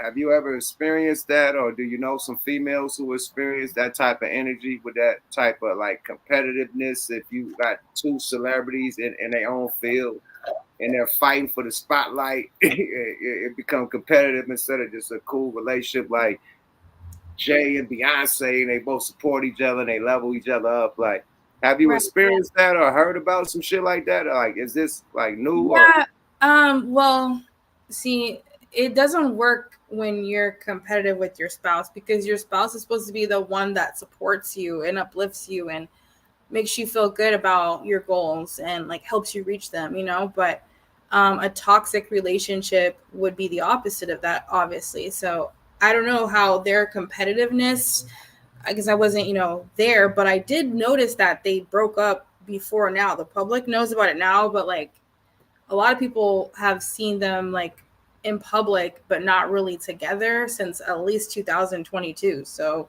maybe it's just they couldn't, maybe it was just too much to get over. I don't know. Maybe it's just the competitiveness, like you said, which is unfortunate, but they didn't look like when we watched their reality show, they didn't look competitive. They looked really in like unison with each other. So I don't know, it's shocking to see like where they came now. So I wish they were still together because they're such a cute couple. But they super dope. Like they was calling them relationship goals and shit when they was doing the threesomes and shit. Everybody niggas was like relationship goals and shit. So they definitely was a power couple that everybody looked up to. One more question I want to ask you, as far as the settlement, 100% on both kids for private school, you know, 7-figure settlement. She gets the biggest properties. He got like some little condo in Miami. But she gets two properties. Did you think the settlement was right? What did he get out of it? Because they both got money. So I have mixed thoughts, because at one point they said that he makes a lot more because of him being the athlete than the musician. So Absolutely. If he makes so much more, and it looks like he's paying at least $150,000 in bills already. So what's $8,000 more a month? Well, let's get to the bills. That's what they gonna break it down. This nigga spend the bills is mainly. So if you got these type of bills that you just spending on dinner, what he spent on dinner, he could pay her. Period. So let's go. Yeah, exactly. You're just spending on eating out. Like if he wanted to, he could. This nigga, he spent like $100-some thousand a year on eating out. Like, yeah, let's go. Nobody spends that much money eating out unless also. Well, let's go. Fair use. Let's go. Let's see what his breakdown is, and then nigga pay her money, nigga. Let's go. On to reveal that Tiana began to intentionally dim her light for her husband in an effort to have a harmonious and peaceful marriage, as Iman became more and more angry about her stardom. What's more, Tiana said that she turned down recording opportunities and acting gigs because Iman did not want her to work. But she said that when she stopped working after giving birth to one of their kids, Iman complained about her not making money. That's why she filed, saying that Iman had been treating her cruelly and displaying extreme narcissistic behavior throughout the majority of their marriage. In addition, Tiana also alleged that she was initially planning on divorcing Iman on 2 occasions before she finally pulled the plug, citing him allegedly having cheated before the marriage, during her pregnancy, and after. She also alleged that Iman was sending pictures of himself and his 2-month-old child to chicks she believed he was dealing with, prompting her desire to part ways in 2018. Tiana also told the court in another filing that Iman consistently failed to properly care for the children, and he allegedly failed to feed them despite being in the residence with the kids. Apparently, Iman was smoking and was under the influence while taking care of their 2 daughters, 7-year-old Tiana Taylor and 3-year-old Rue Rose. And he allegedly put the 2 children in a rideshare in Chicago, where they were allegedly dropped off in the general population area of the United Center, as he was transported there by a private driver. Basically, Tiana was saying that Iman consistently demonstrated a clear disregard for the safety of the children, and she was tired of it. And that's not all, loves. Tiana also said that Iman diminished their marital estate by over $3.7 million when he took out loans behind her back. And she also called out Iman for failing to pay the taxes on their marital property in Miami, Florida. She explained that Iman always paid the real estate taxes on all their properties until he suddenly made the unilateral decision to stop paying. Child, it's been messy, but the relationship was also one hell of a mess. So clearly they are better off just going their separate ways. Now, for those who recall, back in April 2020, allegedly, shit. We sound like TMZ with this shit. Like, I want to get to the part where they say how much he spent a month on shit. That's what I want to get to. They said it in the beginning of the video. They said that it was like $100,000. His bills were exceeding $100,000 a month. Cool. Yeah, we can stop that. Yeah, I don't want to hear about the dirt and all the nasty work and shit. Like, hey, we got it. Let's get some people in here, man. Bo knows, man. What's happening, man? Bo knows, man. What do you do, man? Smoke Peace a lot radio. Activate. Say what's this ain't the twins, nigga. Smoke a lot radio, man. Holla at Lady Vinny, man. Let her know what's happening. Peace and blessing. What up, Ro? Blessings. What's up? No, I can't call it. Hey, what I gotta feel about the show is that the basketball, that draft was nobody. It was just nothing but like Passport, people from France or whatnot. I wasn't really paying attention to the draft because they were talking about Barney was playing. I said, oh man, he getting drafted and he probably gonna go to the G League because he trash, straight trash. And I thought he was gonna go to New York or Minnesota or something like that, because Rich Paul is his manager, his agent. So but then they was like, whatever, I was like, I ain't paying attention. This is too much of that. And then about this politics, I ain't paying attention to none of it because I'm a firm believer and God said don't vote, so I'm not gonna pay attention to it. Okay. And shout out to Friday Night Friday. Friday Fades. It's a Friday. Friday Night Fades. I'm on one. Friday Night Fades.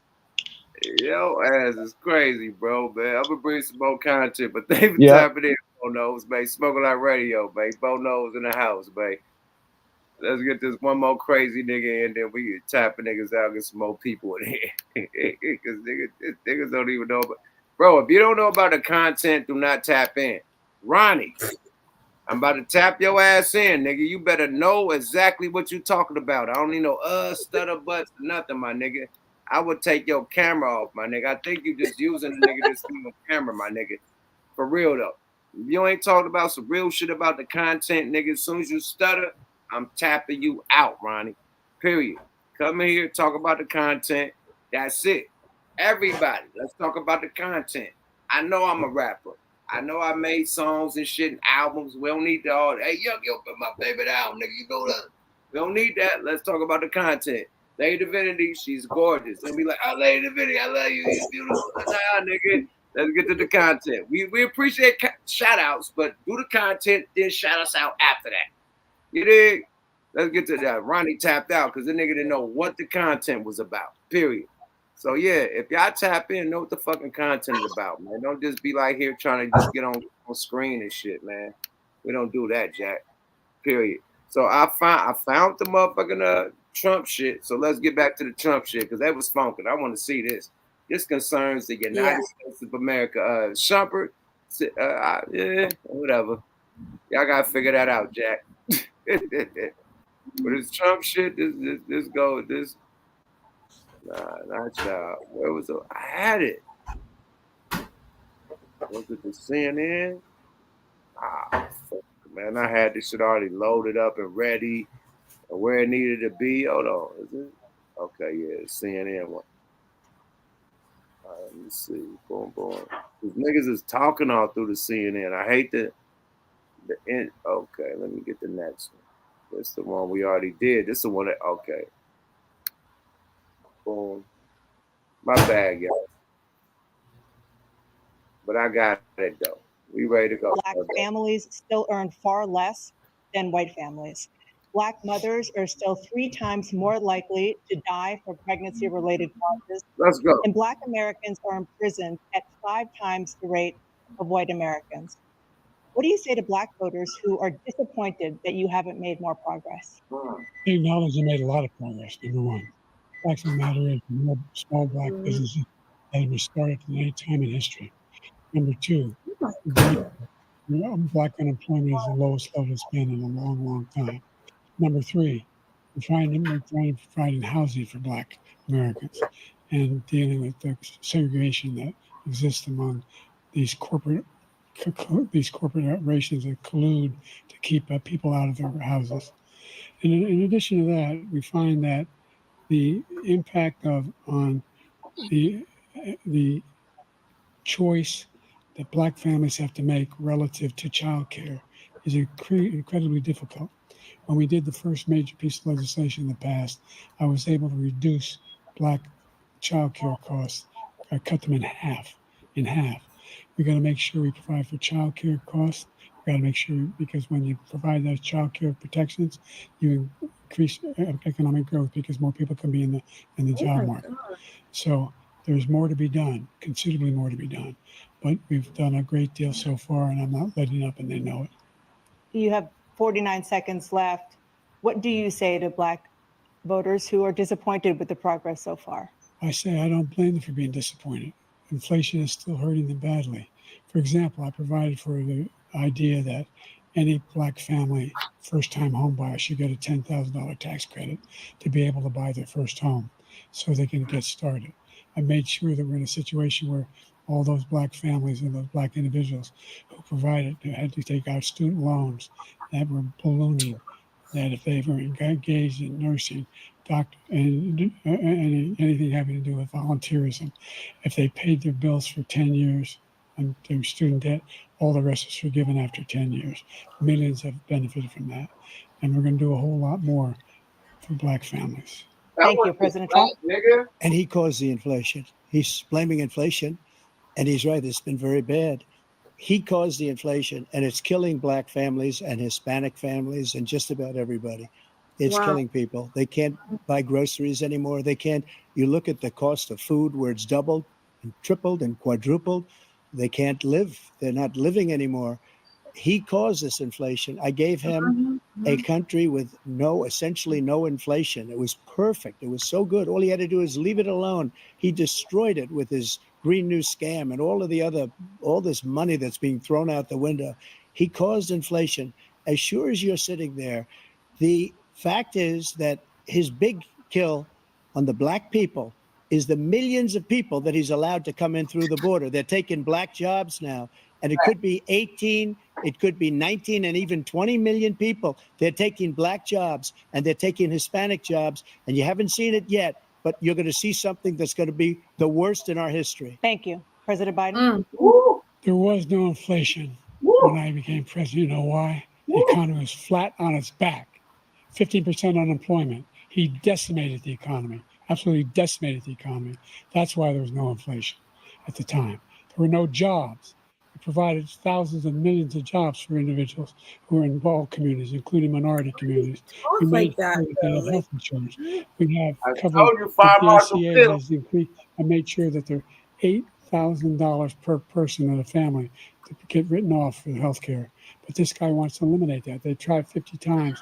He wants to get rid of the ACA again, and they're going to try again if they win. We find ourselves in a position where the idea that we're not doing any, we put more police on the street than any administration has. He wants to cut the cops. We're providing for equity and making sure people have a shot to make it. There's a lot going on, but in inflation, he caused it by his tremendous malfeasance in the way he handled the pandemic. Thank you. Another persistent challenge is the climate crisis.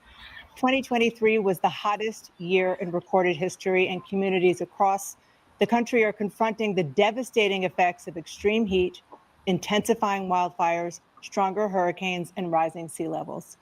Former President Trump, you've vowed to end your opponent's climate initiatives, but will you take any action as president to slow the climate crisis? Well, let me just go back to what he said about the police, how close the police are to him.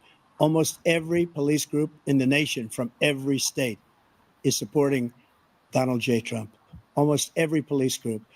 And what he's done to the black population is horrible, including the fact that for 10 years he called them super predators. We can't, in the 1990s, we can't forget that. Super predators was his name, and he called it to them for 10, and they've taken great offense at it, and now they see it happening. But when they see what I did for criminal justice reform and for the historically black colleges and universities, where I funded them and got them all funded, and the opportunity zones with Tim, as you know, Tim Scott was incredible. He did a great job, great senator from South Carolina. He came to me with the idea, and it was a great idea. It's one of the most successful economic development acts ever in the country, opportunity zones. And the biggest beneficiary are blacks. And that's why we have the best numbers with them in maybe ever. They're saying ever. I read this morning where ever, the best numbers. He's lost much of the black population because he's done a horrible job for black people. He's also done a horrible job for Hispanics. But wait till you see these millions of people pouring into our country, and they're going to take the jobs, and it's already started, and you haven't seen anything yet. It's a disaster. You've 38 seconds left. President Trump, will you take any action as president to slow the climate crisis? So I want absolutely immaculate clean water, and I want absolutely clean air, and we had it. We had H2O. We had the best numbers ever, and we were using all forms of energy, all forms, everything. And yet, during my 4 years, I had the best environmental numbers ever. And my top environmental people gave me that statistic just before I walked on the stage, actually. I don't know where the hell he's been. The idea that anything he said is true. I passed the most extensive climate change legislation in history. We find ourselves, and by the way, black colleges. I came up with $15 billion for HBCUs, historic black universities and colleges. He didn't even say contributors that they have to build these laboratories and the like. Any black student is capable in college of doing any white student can do. They just don't have the money. But now they'll be. Hold on, he said what they The question was climate change, and he started talking about HBCU. Like he's acting like HBCU is saving the black community. Like HBCU is important, but don't get me wrong. There's only a small percentage of people that black people that can actually get into the HBCUs. We're talking about our communities and our neighborhoods and our state of well-being. Like canceling out student debt is one thing, but it's for everybody, not just for black people. So let's get that right. Now continue. But right now they're talking about black people. Like how do black people feel about, basically what he's done? I'm acting like he did that only for black people. That's student loan debt for everybody, not just black people. Yeah, so there you go. That's the first. How was that like what he did for only black? Like you did that for everybody. White people, student loans getting forgiven, everybody. Asians, everybody, not just black people. So that's like, come on, like that's saying that when the shit came out, what the shit was called, when they was giving everybody jobs, what that shit was called, man. I need Tariq Nasheed, but god damn, what the job shit was called when everybody was equal to get jobs. What that shit was called? Equal employment. Not equal employment, but something like that. No, fair. Affirmative action. Right? Oh, affirmative action. Yeah. So when affirmative action happened, that's like saying affirmative action. You know what I mean? And everybody got a part of that. You know what I mean? Period. So yeah, you can't just say only black people got affirmative action. Like, but stop. That just goes to show how off he is, because they weren't even talking about that anymore. They were talking about specifically climate change, and then he just skipped into the HBCUs. But he said he was defending himself about not doing, because Trump said he ain't did nothing for the black people. So Trump cooked him on two topics. So he like trying to defend himself. But this nigga Fire Marshal Bill, this was the worst shit he could have. He should have had a fucking, like, don't motherfucking Elon Musk got robots. He should have had a robot come up. Anybody but the real nigga. For real, because it's uncomfortable to watch. And you know that he has so much like help, because he's not, if he can barely like sit through this or stand through this debate, then you know that he's not really the only person that's in control. There's people feeding him this information. Like, there's no way he's not even fully coherent. Like, yeah, it's sad. This shit is sad. It's more sad than, Trump cooking a nigga. It's sad. But let's go. This shows that we need a new motherfucking president that's really gonna stand on business. And one nigga is sleeping and one nigga is on business. Let's go, y'all. Fair use. Be able to get those jobs in high tech. We're in a situation where the idea that he is claiming to have done something that had the cleanest water, he hadn't done a damn thing for the environment. He pulled out of the Paris Peace Accord, Climate Accord. I immediately joined it, because if we reach 1.5 degrees Celsius at any one point, there's no way back. The only existential threat to humanity is climate change. And he didn't do a damn thing about it. He wants to undo all that I've done. Hey, Trump, this face is wild. He look at this nigga. The Trump face is wild, my nigga. Why does Biden keep cussing too? Why does he keep using I know damn is not like the biggest like profanity word, but it doesn't seem professional in this instance to use like damn. Why does he keep saying that? I don't hear Trump cussing or at all. Like, nah, he's still feeling they not like us, and he's seen a Kendrick cover, and he thinking, it's gonna come to, they not like us, and then like he saw damn, and damn, he kept saying damn. I'm fucking with you. Damn thing. He's like, his voice is too soft spoken. Why? He's more soft spoken than me, and you always complain about me being soft spoken. He's way more soft spoken. He's a man too. What the hell? What's going on? This nigga is a government whisperer. That nigga be whispering. Shut your bitch ass up and make some drums, nigga. Let's go, Trump. The Paris Accord was going to cost us $1 trillion, and China nothing, and Russia nothing, and India nothing. It was a ripoff of the United States. And I ended it because I didn't want to waste that money, because they treat us horribly. We were the only ones who was costing us money. Nobody else was paying into it. And it was a disaster. But everything that he said just now, I'll give you an example. I heard him say before, insulin. I'm the one that got the insulin down for the seniors. I took care of the seniors.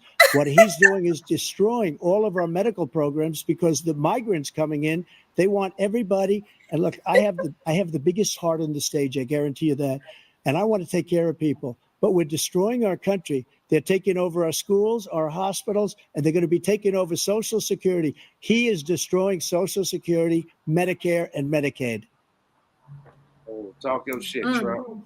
The idea is that we, in fact, we were the only ones of consequence. We're not members of the Paris Accord.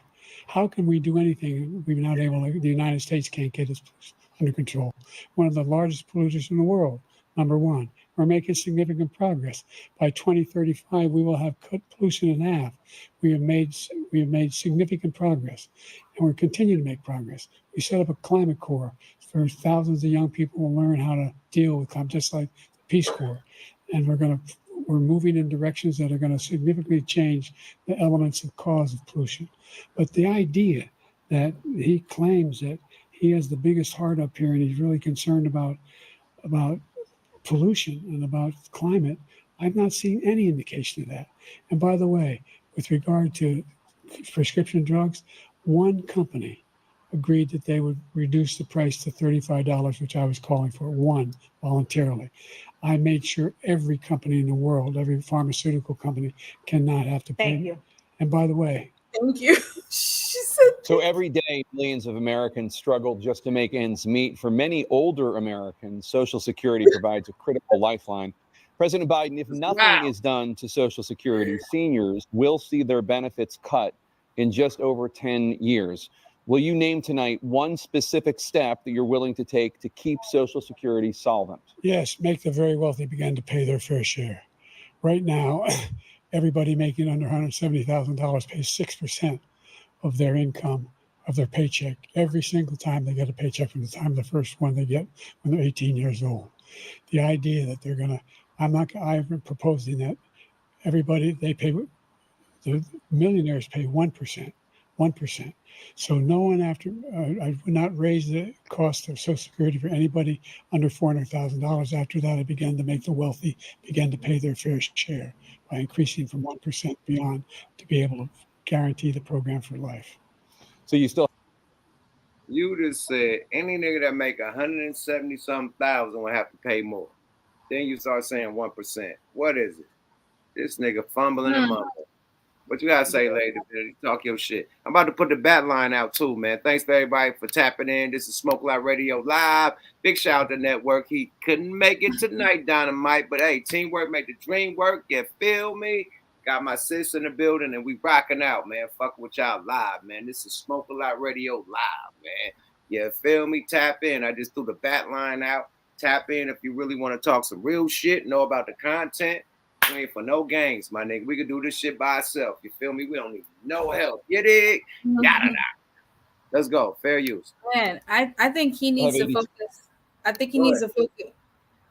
I think he needs to focus less on, what millionaires are paying what, and more on the distribution of the wealth, more of the distribution of where the funds are going, because a lot of the funds are going to war right now, or to the to Israel and Ukraine, and we're not getting any of that money. That's all going out of our country, and I don't think Trump would do that. But not only that, not that I think he would or not, I'm just going off of what happened in his term. We never had any wars during Trump's presidency. So that's where I feel like the distribution of the funds should be the more of a focal point than, I'm going to tax this amount from people, American people. Like you're making us pay for things that are not even benefiting us. We're not benefiting from the war.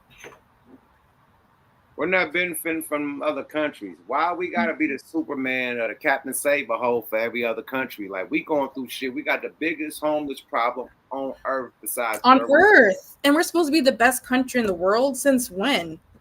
But look, like, why? But I'm gonna ask that question. Why no other countries is helping us?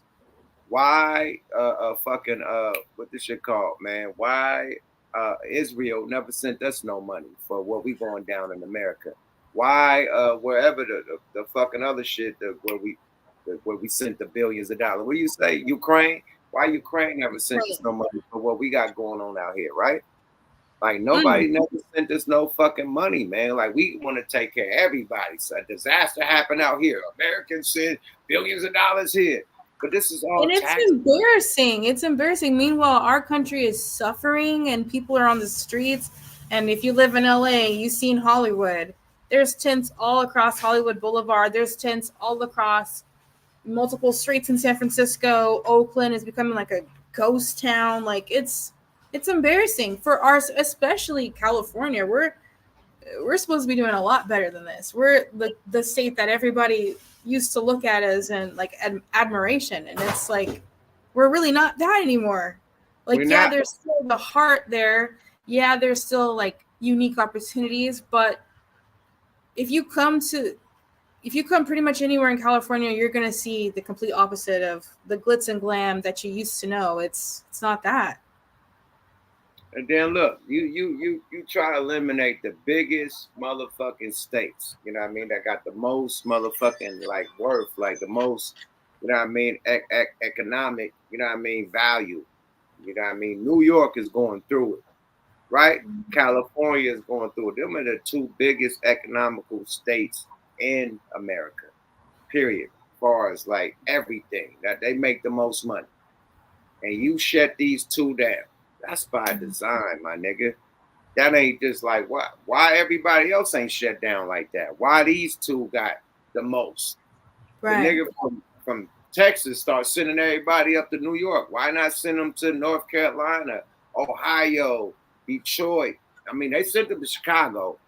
That's another big hub they sent them to. But I'm talking about Chicago is a big hub. But I'm talking about who the most biggest states that make the most money out here in the United States is New York and fucking California. Period. Right. And them is the two with the most immigrants and the most homeless shit going down. And the economic turmoil to where people are moving away. Niggas is moving down south. You know what I mean? Niggas is moving. Go ahead. No, I was just gonna say, and the homeless problem is not only affecting those specific homeless people, but a lot of the homeless people now, you know, they're addicted to fentanyl. They're like zombies, and they're also affecting people around them. So it's also kind of a safety hazard because they're not really. A lot of them aren't mentally aware of even what they're doing. So it's actually just so it's sad to see and also scary to see, because I've been watching KTLA almost every day, and I've been seeing a new crime committed by like transients on the street, just like killing, just like attacking people for no reason, because they don't get the mental health that they need. So they're out here just wilding out, going crazy. So it's not even just like normal homeless people anymore. It's like a mix of that, and then also people that are addicted to drugs and just out of their mind, completely out of their mind. Zombie land. Yeah. Like zombie land. Like motherfuckers is zombies, motherfuckers is leaned on the wall, niggas is asleep. Motherfucker, man, listen, this happened about 5 months ago. Man, the light is green. I'm trying to cross the motherfucking in my car. A motherfucking, I don't know what drug he was on, but that motherfucker had a pause in the middle of the street. He just paused and he just stood there. Yeah, beep, beep, beep, beep, beep. The nigga was frozen. Like, he got hit with motherfucking Mortal Kombat, like Sub-Zero, just frozen. Nigga was froze. He just stood there, nigga, stopping traffic, everything in the middle of motherfucking street. It's like, these niggas is doped up. I don't know what type of drugs they on.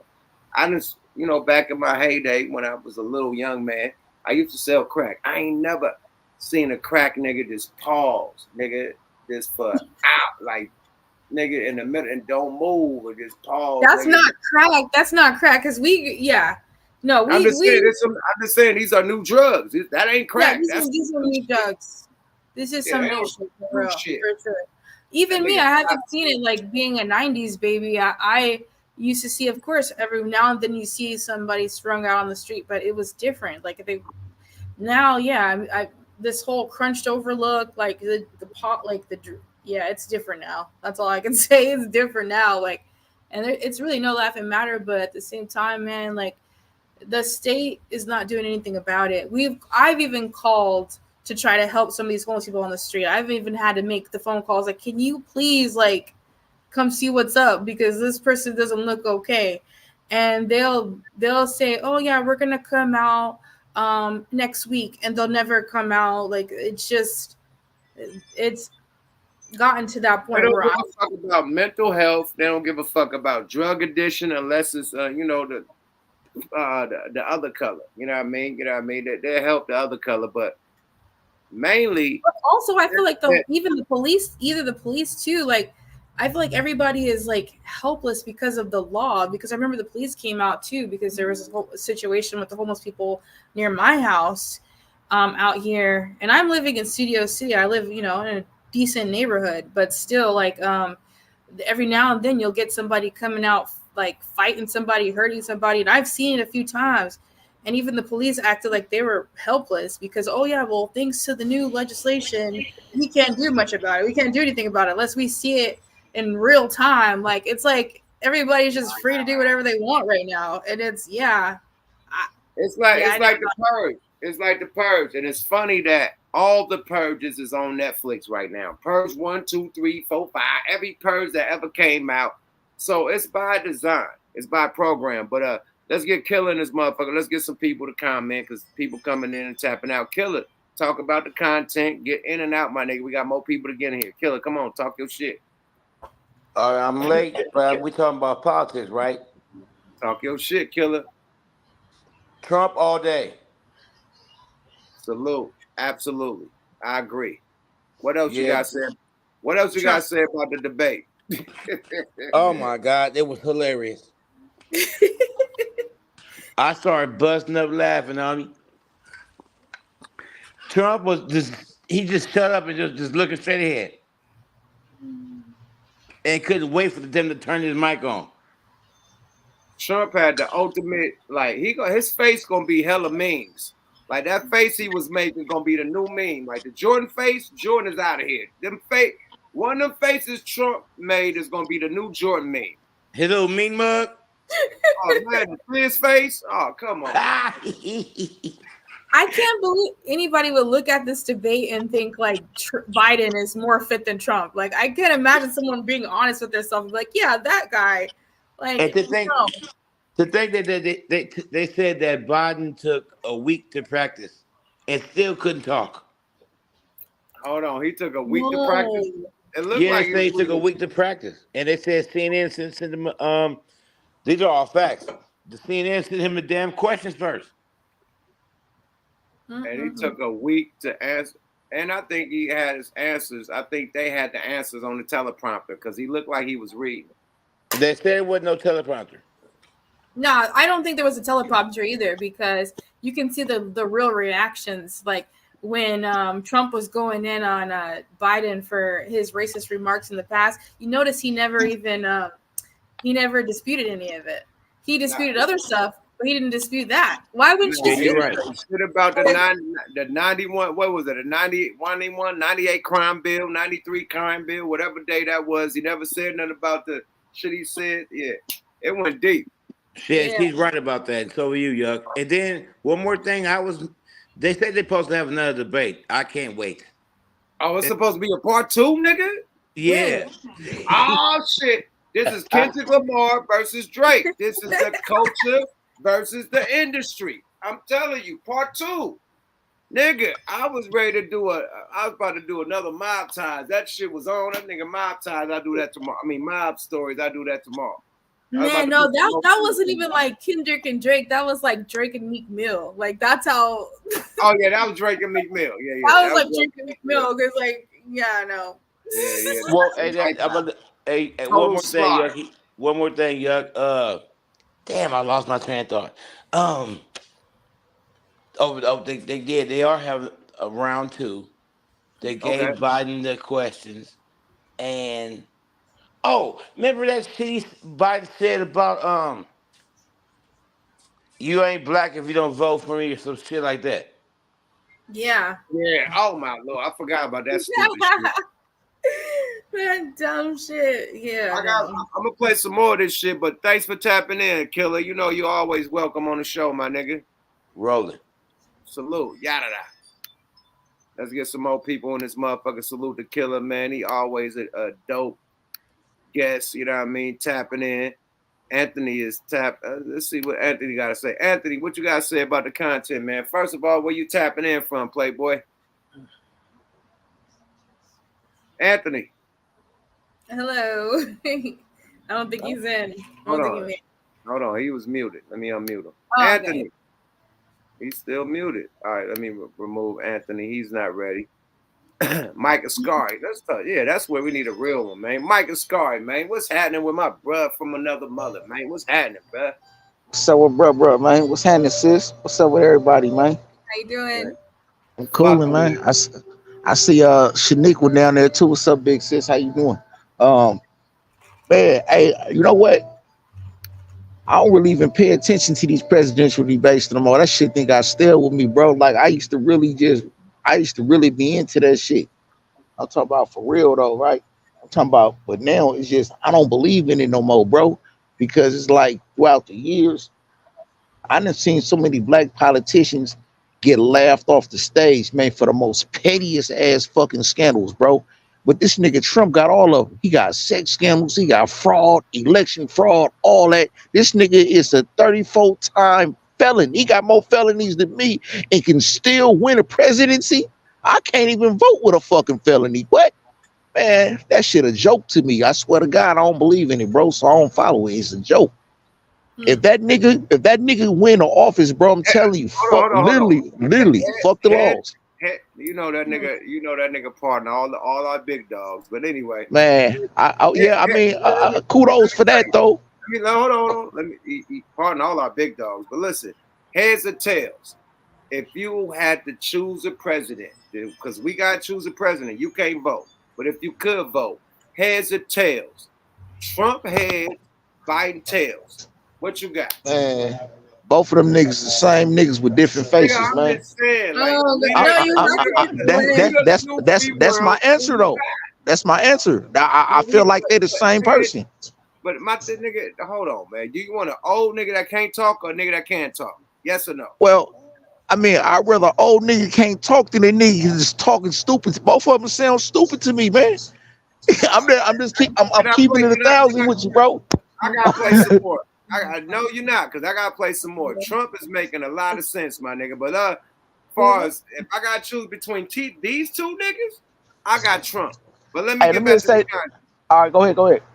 Yeah, because let's watch some more before you get too opinionated. You know what I mean? Let's watch some more. Fair use. 2 seconds left. Are there any other measures that you think that would be able to help keep Social Security solvent, or is that one enough? Well, no, that one enough will keep it solvent. But the biggest thing will do it if we defeat this man, because he wants to get rid of Social Security. He thinks there's plenty to cut in Social Security. He's wanting to cut Social Security and Medicare both times. And and if you look at the program put forward by the House Republican caucus that I believe supports, is in fact want to cut it as well. The idea that we don't need to protect our seniors is ridiculous. And by the way, the American public has greater health care coverage today than ever before.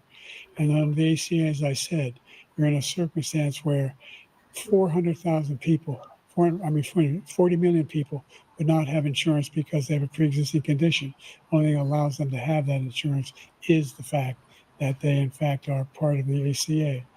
And by the way, the other thing is we're in a situation where we talk about education for Black communities. I've raised the amount of money for Pell Grants, another $8,000. So anybody making under $70,000 a year is going to be able to get $15,000 towards their tuition. He just doesn't know what he's talking about. Thank you, President Biden. President Trump. So I've dealt with politicians all my life. I've been on this side of the equation for the last 8 years. I've never seen anybody lie like this guy. He lies. I've never seen He can look you in the face. About so many other things too. And we mentioned the laptop. We mentioned Russia, Ukraine. Look at that. Is he falling asleep right now? Is that a sad face or is he sleeping? I think he's trying to think about what he's gonna say, but it looked like he's falling asleep in a sad face at the same time. This is so concerning, yo. This is so concerning. I can't imagine someone in that condition running our country again. Like, and I'll be the first to say I definitely voted for Biden the first time, not knowing, just going off of, I guess maybe falling for the propaganda and thinking that he was going to be for us, but the results I've seen are not pleasing. So I want to go off of what I know was better for me, and I don't think that he's even fit. It's just physically, I don't even think he's fit. But not even just that, the policies too, but watching this is making me like really concerned. Like, I see the chat said, yuck, you got T because you're in a different state. I'm in a Democratic state, and I still got Trump. Sorry about that. This Democratic governor that we got, Gavin Newsom, then ran California in the fucking grave. Please. And people are saying in the chats that okay, yeah, they're I mean, Gavin Newsom done freed more niggas than Trump. Facts. Yeah, nigga. Hands down. Look at Frisco. Look at Oakland. Look at the laws, man. Them laws alone. From all our motherfucking governors from state to state, that $1,000 law. That's what got all the businesses moving out of motherfucking California. Nigga, Oakland, in and out. Nigga, everything that moved out that motherfucker because of the crime, because of that $1,000 law bill. All the Gucci and Louis stores that moved out of Frisco, Neiman Marcus, everything because of that $1,000 law. I mean, come on, man, who made that law? Well, you know what is also another good point. Yeah. Like, a lot of people are talking about who put more people in jail, but who got more people out of jail, but who put more people in jail? Biden with the crime bill got more people in jail. So like, I mean, you got a point there. You got a point. I don't dispute that. I mean, he got Kamala Harris. He got Kamala Harris. I mean, she definitely locked up a lot of niggas without question. Where's she at? I can't stand. We ain't seen her in 4 years. We seen her have a house party with Too Short and them.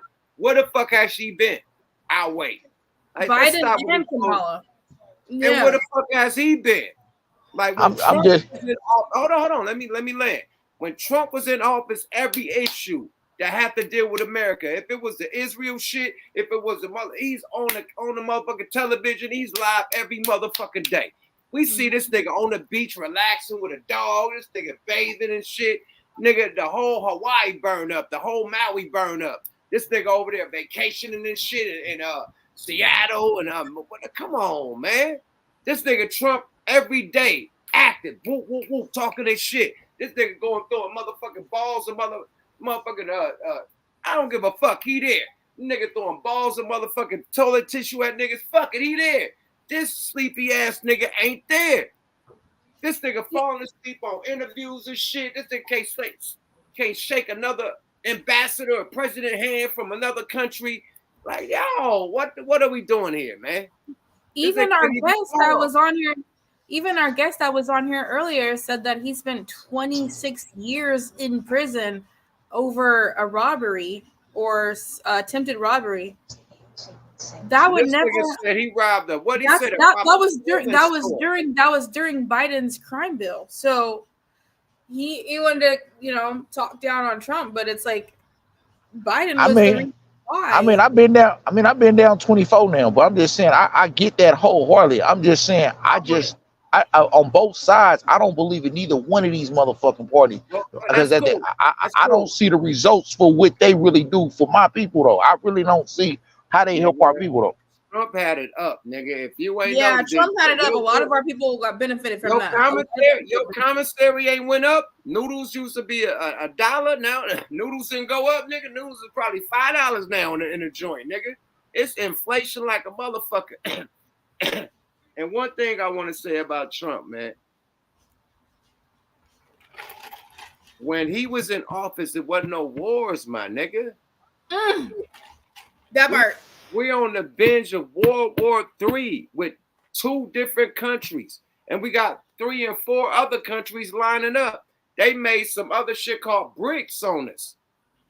At this point, we need Trump because, like, at least he had it neutral between those same world leaders that now our country's supposedly afraid of. We got NATO, right? They said fuck NATO and they created their own NATO called BRICS. So it don't happen on Trump watch. It happened on this nigga watch when we withdraw from Afghanistan, leave all our fucking army equipment out there, look like pussies. He said we looked up, nigga, and that's when everybody started disrespecting us. That's when the BRICS formed and the niggas started disrespecting us. Nobody got respect for that nigga. Nobody fear him.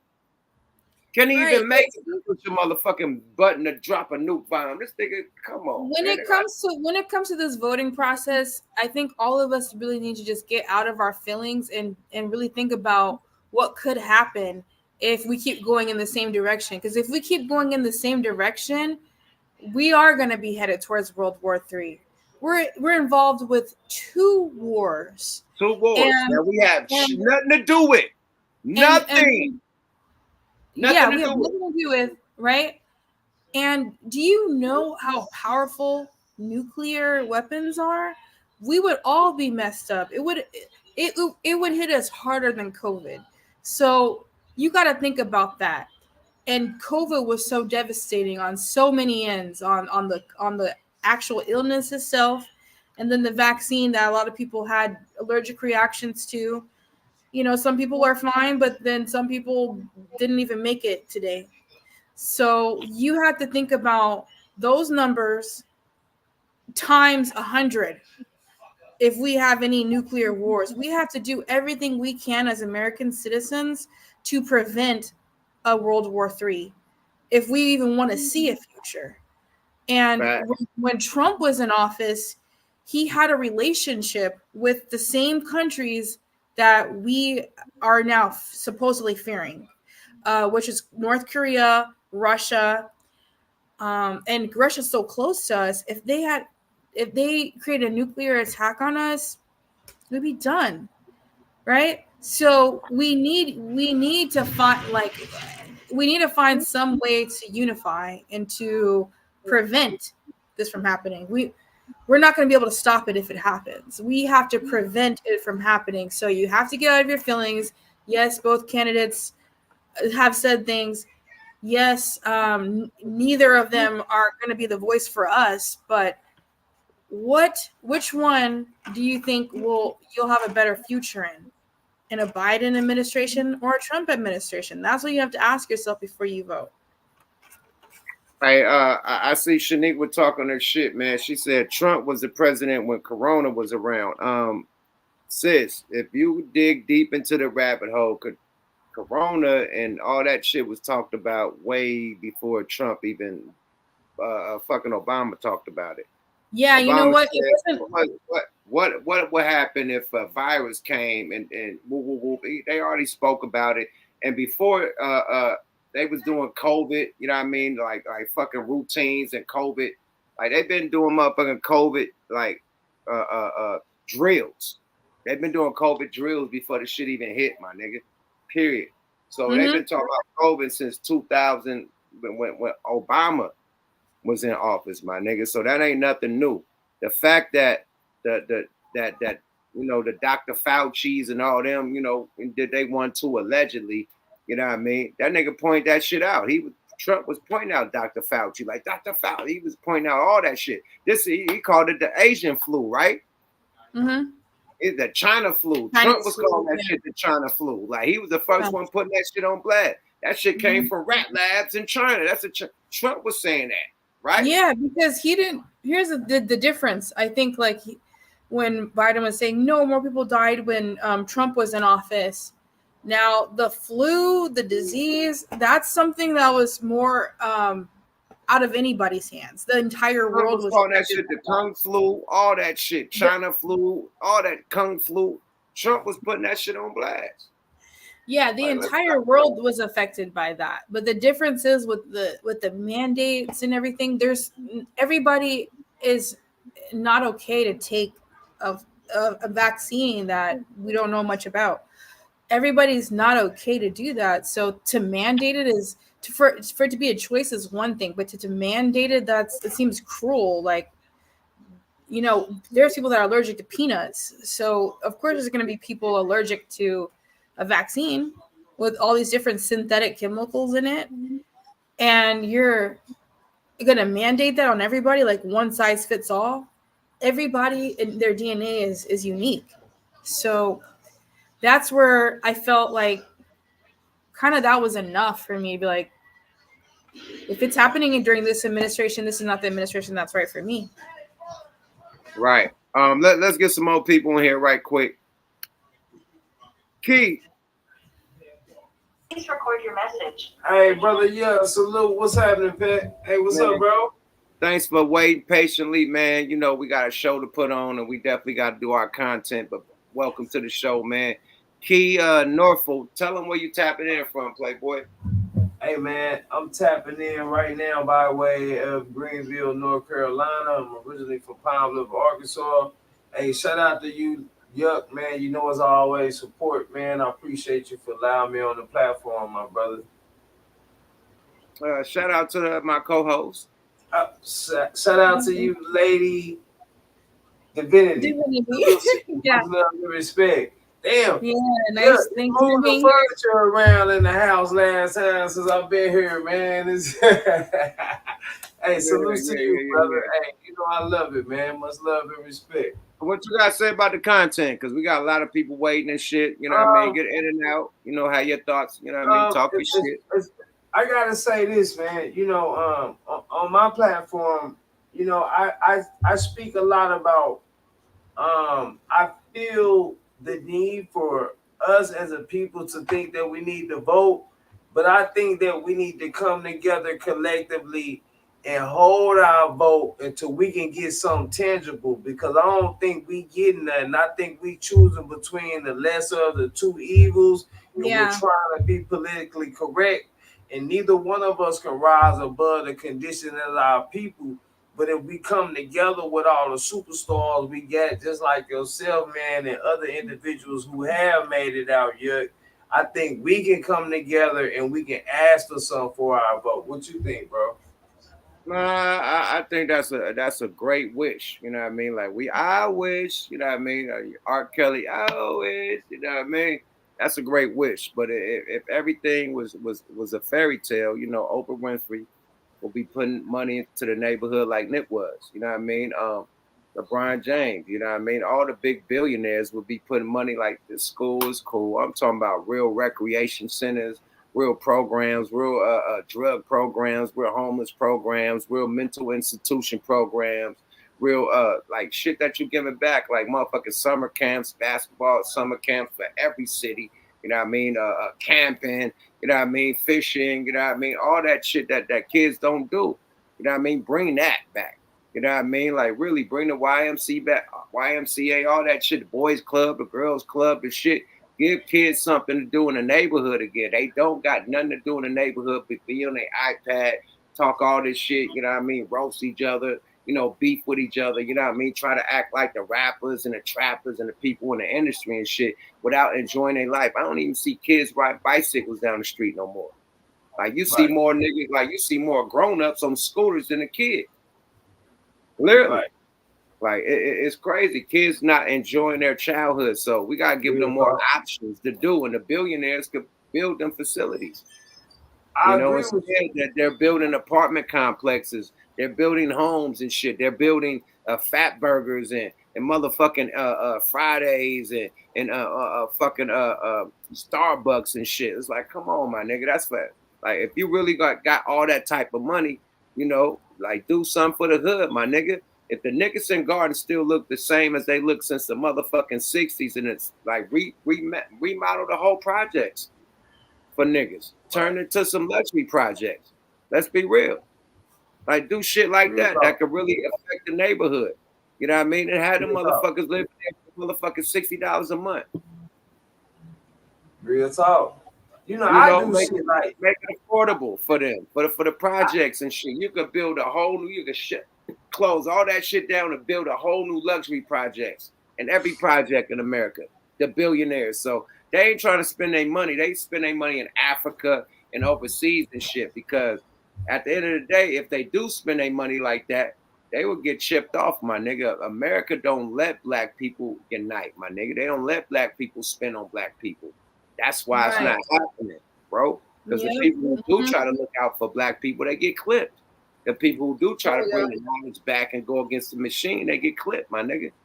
Period. So everybody else, go ahead, lady. Yeah, I was just saying, when you think about it like that, it kind of helps you put things into perspective. Like when you wonder why certain black billionaires aren't doing more, is because the history repeats itself. And if you look back in history, any other black leader that tried to unify us is not here, and they died of a premature death. So And then when you look at it like that, it makes you feel like, okay, well, I can't be mad at them because at the same time, are you willing to die for what you believe in? Not a lot of people can say that. You know, not a lot of people can even answer that question. Or I can say I am. let me say one more thing and then you could continue, Key. Are you willing to give away your billions for your people? And I say only one person, Kanye. Kanye went to bat for us. Kanye tried to go against the machine, threw away all his billions, became 100 millionaire again, and reboomed back up, and still going against the machine. So I think Kanye is like one of the only billionaires that stood on 10 toes. Like fuck the machine, fuck the money. I'm looking out for the people, and I'm telling you how treacherous this game is. It's this one, that one, that one, that one, that one, that one. This one trying to control this, that, and he's giving us a play that we don't see behind the scenes. We just see motherfuckers successful. They at the top. They winning Grammys. They got the #1 song. They got the #1 hit. They on tour, and we don't see the behind the scenes. Like for the top dudes, I know I ain't never experienced no shit like that. But for the top dudes, I mean, it's some underworld shit. You know, the Britney Spears and shit like that. It's some underworld shit that we don't know going on. But well, Kanye let's just be real. I don't know if we've seen a lot of what Kanye's done financially for us, but Kanye paid us back with knowledge. He paid us back with wisdom. He tried to put us on game multiple occasions. And, you know, when it comes to this industry shit, it gets tricky. Like, all these numbers that you see online are not necessarily the truth. They inflate their numbers for multiple reasons. And being a publicist, you know, I would definitely know that. So I'm just, you know, putting it that way. I think if Kanye was a billionaire, we would see it. But Kanye has definitely paid us back with knowledge. No, I'm just saying, I'm not like trying to go tit for tat. I'm just saying he's like one of the only celebrities of our era that put his life on the line or put his celebrity on the line. We had, you know, as far as back in the day, we had Muhammad Ali. You know, like it was like, yo, you're gonna go to the army or, you know what I mean, lose your title, like, or go to jail. You know what I mean? Like, fuck that. I ain't going to the army. Send me to jail. I'll lose my title, whatever. So you got certain people that stand on business, and I think that Kanye is this era dude that just stood on business against the machine. Like, fuck it, take the billions, whatever. I'm standing on business. This shit ain't fair. But we've been waiting for you to talk. Talk your shit, then we gotta get you up out of here, fam. Okay, yeah, hey, yeah, man, you answered that perfectly. That was the perfect example when you brought up Muhammad. I think Kanye definitely did take that dive when it comes to now, as far as putting things on the line. I think Kyrie took that dive. And another Kyrie, thing, that's a good one. Kyrie, good one. Yeah, you know, we got our full of our time. And then, man, you know what, man? I just wanted to tap in with you because I've been missing you. My shit's changed. But shout out to you, Yup, man. I appreciate all the love and the support. I told Goose happy birthday the other day, man. I'm gonna keep sharing your live streams and shit, man. And let's connect when we can, Yup. Hey, keep being gold, bro. Much love and respect to you and your co-host, Lady Divinity. Much love and respect. Thanks for tapping in, Playboy. Key Norfolk, yada that boy. Smoke a lot radio. Let's get motherfucking Mike and Scary back in.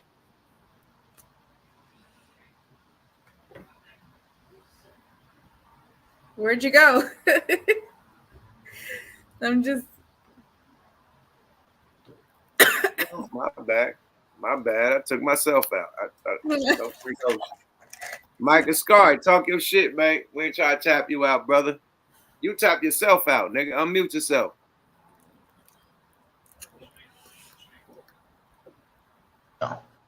Yeah, my reception had dropped. That's why I had left out. Yeah, but now I feel y'all points though, man. It's just, you know, when it comes to this politics shit, like through the years, I mean that shit just it just got stale to me, man. That's just where I'm at with it though. You know what I'm saying? But I respect all y'all points though. Once again, this shit kicked me out again. Trump didn't have us in a war. We on the verge of World War III, my nigga. We in the middle of two wars: the Israel war and a motherfucking war in Ukraine. And we sending billions and hundreds of billions of dollars out that the taxpayers got to pay for. As soon as you get out, you're gonna have to pay for that shit too. So like, come on, my nigga, like this is come on, bro. And then we got the homeless, and we got niggas like y'all. Prison conditions is fucked up. Jail conditions is fucked up. Like street conditions, our roads is fucked up. Our freeways is fucked up. Like, come on, our public transportation is fucked up. Like the basics, my nigga. You feel me? Like, come on, nigga. Bridges is falling down. That bridge that collapsed. Bridges are collapsing and shit. Like, our infrastructure is fucked up, let alone the homeless problem and the economic problem with the inflation and shit. Everything is high as fuck. So, yeah, nigga, this Biden administration, nigga, it's been fucked up. Nigga, for real. It's stack up. Nobody like balling like that. Niggas is stacking. This is stack season. Everybody is stacking. Everybody ain't doing no loose money shit right now because of this nigga inflation. Period. Nobody could do all that super lavish shit unless you got millions of dollars. Period. The average middle class American is stacking. They ain't doing nothing extracurricular. For real, because the nigga got to hold tight. This nigga done short the money up. Literally. Mm-hmm. Man, it's just so beyond money at this point. Like, I mean, you gotta look at what's happening in Gaza right now. Look at those numbers. Look how many people died. Kids, women. And yeah, it's devastating on both sides, but it is. We're in the middle of a war. There isn't even a word for what's happening in Gaza that's right their now. business. That's their business. Why are we funding that? Why are we paying for that? Like, why are we like, come on, man. That's y'all war. That's a holy land war. We ain't got nothing to do with that. This is America. That's a holy land. Y'all go with, you know what I mean? That ain't got nothing to do with us, my nigga. Like, we in America, like, and we spending all our tax dollars for that shit. And I mean, yeah. I mean, we're a big part of that though, because would they have the power to kill that many people? If allegedly, let's leave that alone. Let's leave the small hat shit alone. Yeah, you're right. Let's get back to this. Let's go. Yeah, you going to barbershop talk. Yeah, you going to barbershop talk. Let's go, y'all. Fair use. Ukraine. Everything he does is a lie.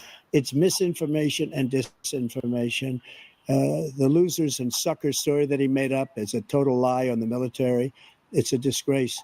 But Social Security, he's destroying it because millions of people are pouring into our country and they're putting them onto Social Security. They're putting them onto Medicare, Medicaid. They're putting them in our hospitals. They're taking the place of our citizens. What they're doing to the VA, to our veterans, is unbelievable. Our veterans are living in the street and these people are living in luxury hotels. He doesn't know what he's doing. And it's really coming back. I've never seen such anger in our country before. President Biden? The idea that veterans are not being taken care of, I told you before. And by the way, when I said suckers and losers, he acknowledged after that he fired that general. That general got fired because he's the one that acknowledged that that's what he said. He was the one standing with Trump when he said it, number one. Number two, the idea that we're going to be in a situation where all these millions and millions, the way he talks about it, illegal aliens are coming into the country and taking away our jobs. There's a reason why we have the fastest growing economy in the world. The reason why we have the most successful economy in the world. We're doing better than any other nation in the world. And by the way, those 15 Nobel laureates he talked about being phony, those 15 Nobel laureates, economists, they all said that if Trump is reelected, we're likely to have a recession and inflation is going to increasingly go up. And by the way, worst president in history, 159 presidential scholars voted him the worst president in the history of the United States of America. President Biden, thank you so much. Let's turn to the cost of child care, which many American families struggle to afford. President Trump, both you and President Biden have tried to address this issue, but the average cost of child care in this country has risen to more than $11,000 a year per child. For many families, the cost of child care for 2 children is more than their rent. In your second term, what would you do to make child care more affordable? Just to go back, the general got fired because he was no good. And if he said that, that's why he made it up. But we have 19 people that said I didn't say it, and they're very highly respected, much more so than him. The other thing is he doesn't fire people. He never fired people. I've never seen him fire anybody. I did fire a lot. I fired Comey because he was no good. I fired a lot of the top people at the FBI, drained the swamp. They were no good. Not easy to fire people. You'd pay a price for it, but they were no good. I inherited these people. I didn't put them there. I didn't put Comey there. He was no good. I fired him. This guy hasn't fired anybody. He never fires. He should have fired every military man that was involved with that the Afghanistan horror show, the most embarrassing moment in the history of our country. He didn't fire. Did you fire anybody? Did you fire anybody that's on the border that's allowed us to have the worst border in the history of the world? Did anybody get fired for allowing 18 million people, many from prisons, many from mental institutions? Did you fire anybody that allowed our country to be destroyed? Joe, our country is being destroyed as you and I sit up here and waste a lot of time on this debate. This shouldn't be a debate. He is the worst president. He just said about me because I said it. But look, he's the worst president in the history of our country. He's destroyed our country. Now, all of a sudden, he's trying to get a little tough on the border. He came out with a nothing deal, and it reduced it a little bit, like this much. It's insignificant. He wants open borders. He wants our country to either be destroyed or he wants to pick up those people as voters. And I don't think we just can't let it happen. If he wins this election, our country doesn't have a chance, not even a chance, of coming out of this rut. We probably won't have a country left anymore. That's how bad it is. He is the worst in history by far.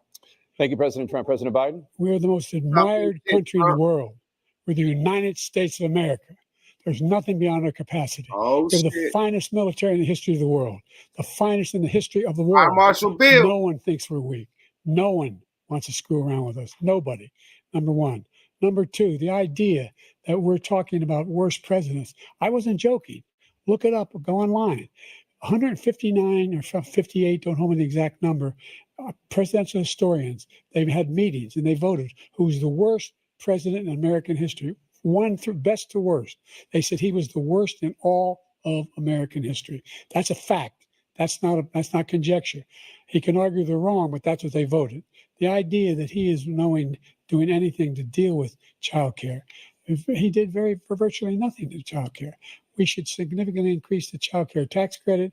We should significantly increase the availability of women and men or single parents to be able to go back to work.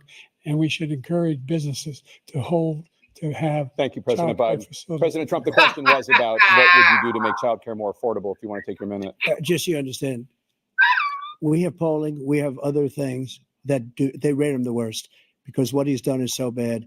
And they rate me, I'll show you, I will show you. And they rate me one of the best, okay? And if I'm given another 4 years, I will be the best. I think I'll be the best. Nobody's ever created an economy like us. Nobody ever cut taxes like us. He's the only one I know. He wants to raise your taxes by 4 times. He wants to raise everybody's taxes by 4 times. He wants the Trump tax cuts to expire. So everybody, including the two of you, are going to pay 4 to 5 times.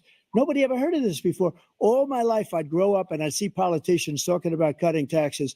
When we cut taxes, as I said, we did more business. Apple and all these companies, they were bringing money back into our country. The worst president in history by far, and everybody knows it. President Biden? Look, the fact of the matter is that he's dead wrong about, he's increased the tariff. He will increase the taxes on middle-class people.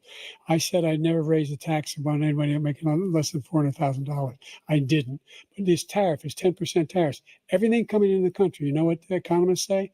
That's going to cost the average American $2,500 a year more because they're going to have to pay the difference in food and all the things that are imported. Number two, he's in a situation where he talks about how he has not raised, he's somehow helped the middle class. Middle class have been devastated by you. Now you want a new tax cut of $5 trillion over the next 10 years, which is going to fundamentally bankrupt the country. You had the largest deficit of any president in American history, number one. Number two, you have not, in fact, made any contact, any progress with China.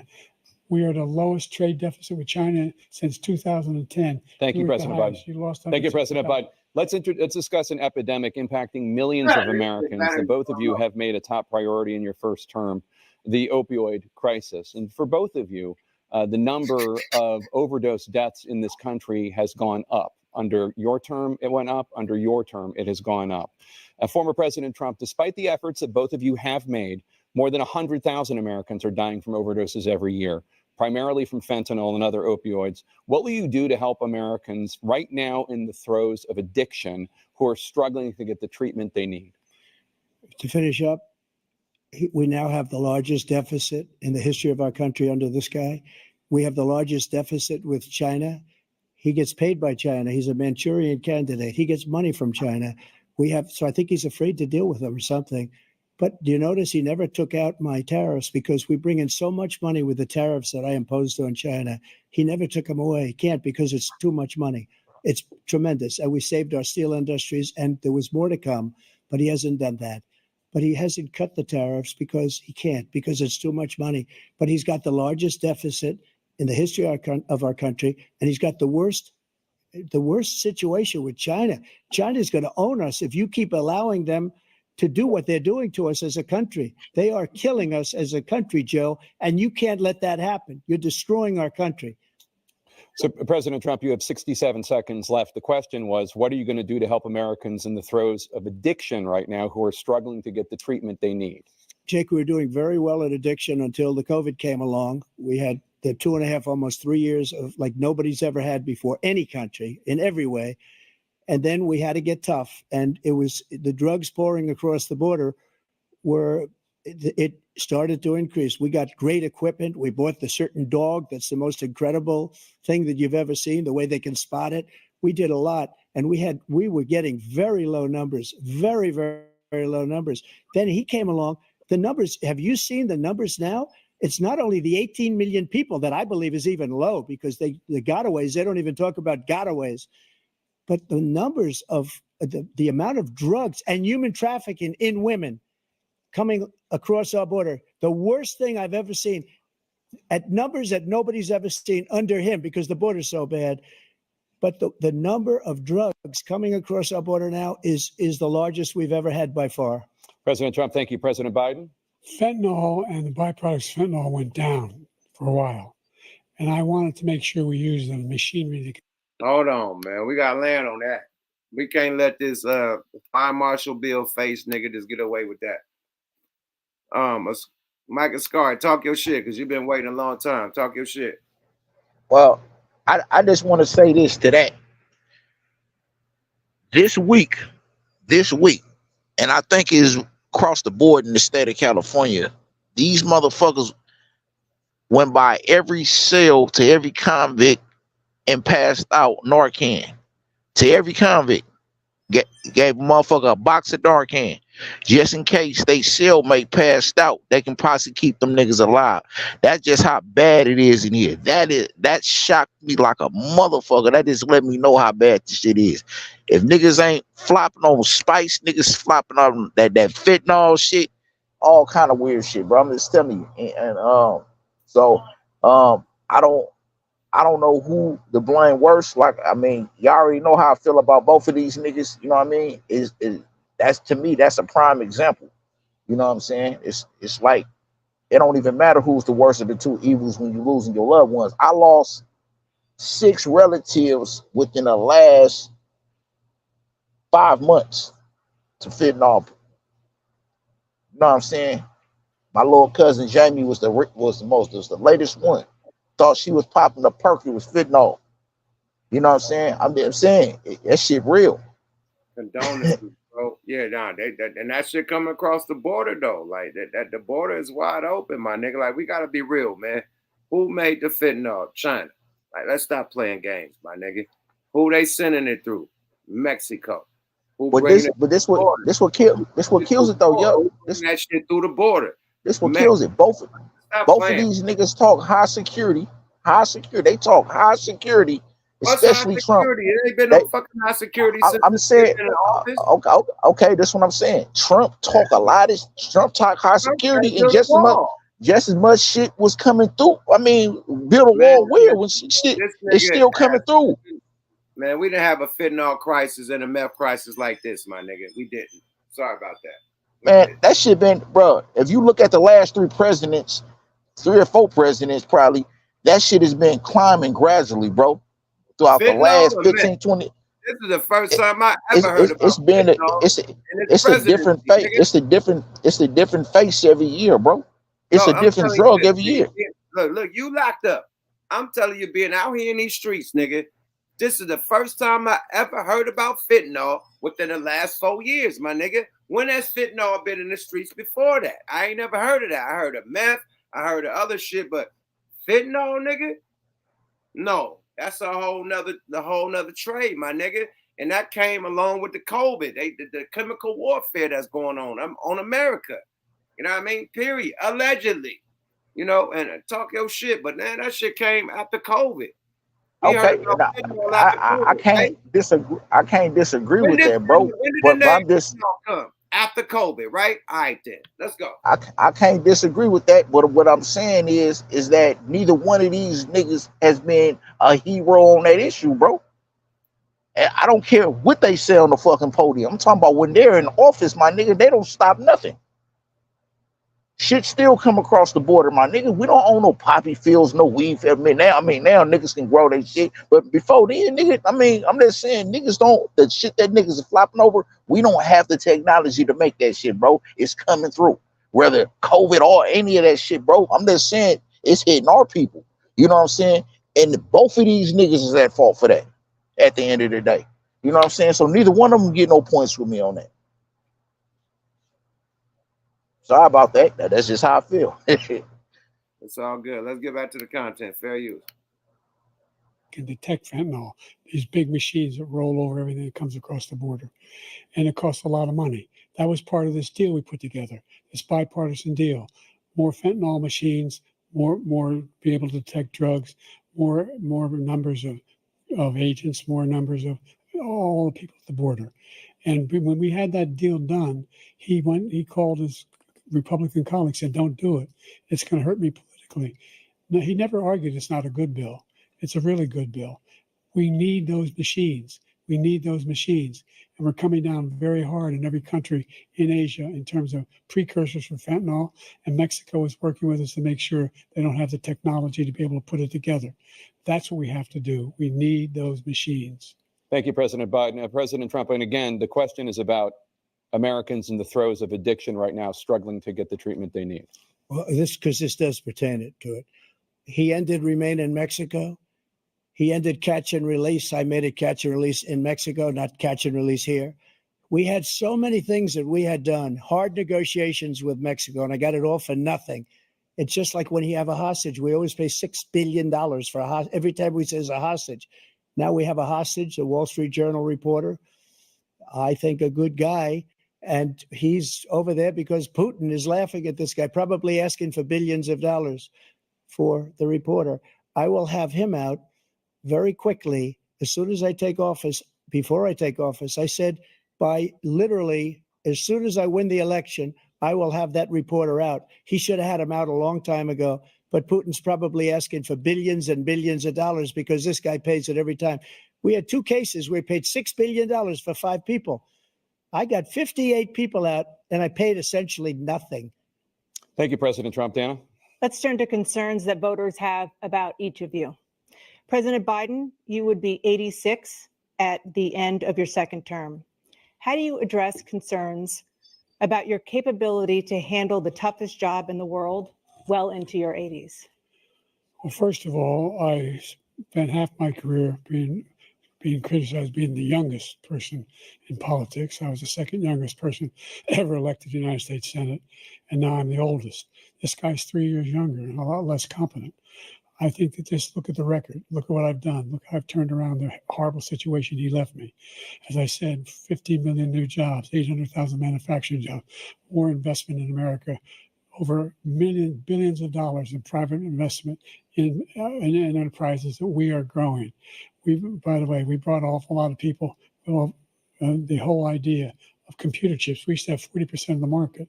We invented those chips, and we lost it because he was sending people to find the cheapest jobs overseas and to bring home a product. So I went to South Korea. I convinced Samsung to invest billions of dollars here in the United States. And guess what? Those fabs, they call them, to build these chips. Those fabs pay over $100,000. You don't need a college degree for them. And there's billions, about $40 billion already being invested and being built right now in the United States, creating significant jobs for Americans from all over the world. President Biden, you have 40 seconds left. Would you like to add anything? Yeah, I would. The idea that somehow we are this failing country. I never heard a president talk like this before. We're the envy of the world. Name me a single major country president who wouldn't trade places with the United States of America for all our problems and all our opportunities. We're the most progressive country in the world in getting things done. We're the strongest country in the world. We're a country in the world who keeps our word, and everybody trusts us. All of our allies and those who he cuddles up to, from Kim Jong-un, who he sends love letters to, and Putin, etc. They don't want to screw around with us. Thank you. Former President Trump, to follow up, you would be 82 at the end of your second term. What do you say to voters who have concerns about your capabilities to serve? Well, I took 2 tests, cognitive tests. I aced them, both of them, as you know. We made it public. He took none. I'd like to see him take one, just one, a real easy one. Like go through the first 5 questions. He couldn't do it. But I took 2 cognitive tests. I took physical exams every year. And, we knock on wood wherever we may have wood, that I'm in very good health. I just won 2 club championships, not even senior, 2 regular club championships. To do that, you have to be quite smart, and you have to be able to hit the ball a long way. And I do it. He doesn't do it. He can't hit a ball 50 yards. He challenged me to a golf match. He can't hit a ball 50 yards. I think I'm in very good shape. I feel that I'm as in good a shape as I was 25, 30 years ago. Actually, I'm probably a little bit lighter, but I'm in as good a shape as I was years ago. I feel very good. I feel the same. But I was willing to take a cognitive test. And you know what? If I didn't do well, I aced him. Dr. Ronnie Jackson, who's a great guy when he was White House doctor. And then I took another one, a similar one. And one of them said they've never seen anybody ace him. Thank you. President Biden? You can see he is 6'5" and only 223 pounds, or 235 pounds. Well, you said 6'4", 200. Well, anyway, anyway, just take a look at what he says he is, and take a look at what he is. Look, I'd be happy to have a driving contest with him. I got my handicap, which when I was vice president, down to a 6.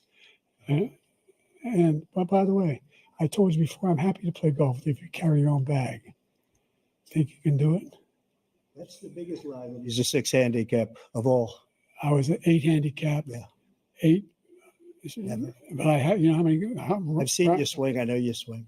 Okay, let's not act like children. President Trump, we're going to 21 turn Let's not act like children. to a specific concern that voters have about you. Will you pledge tonight that once all legal challenges have been exhausted, that you will accept the results of this election, regardless of who wins, and you will say right now that political violence in any form is unacceptable?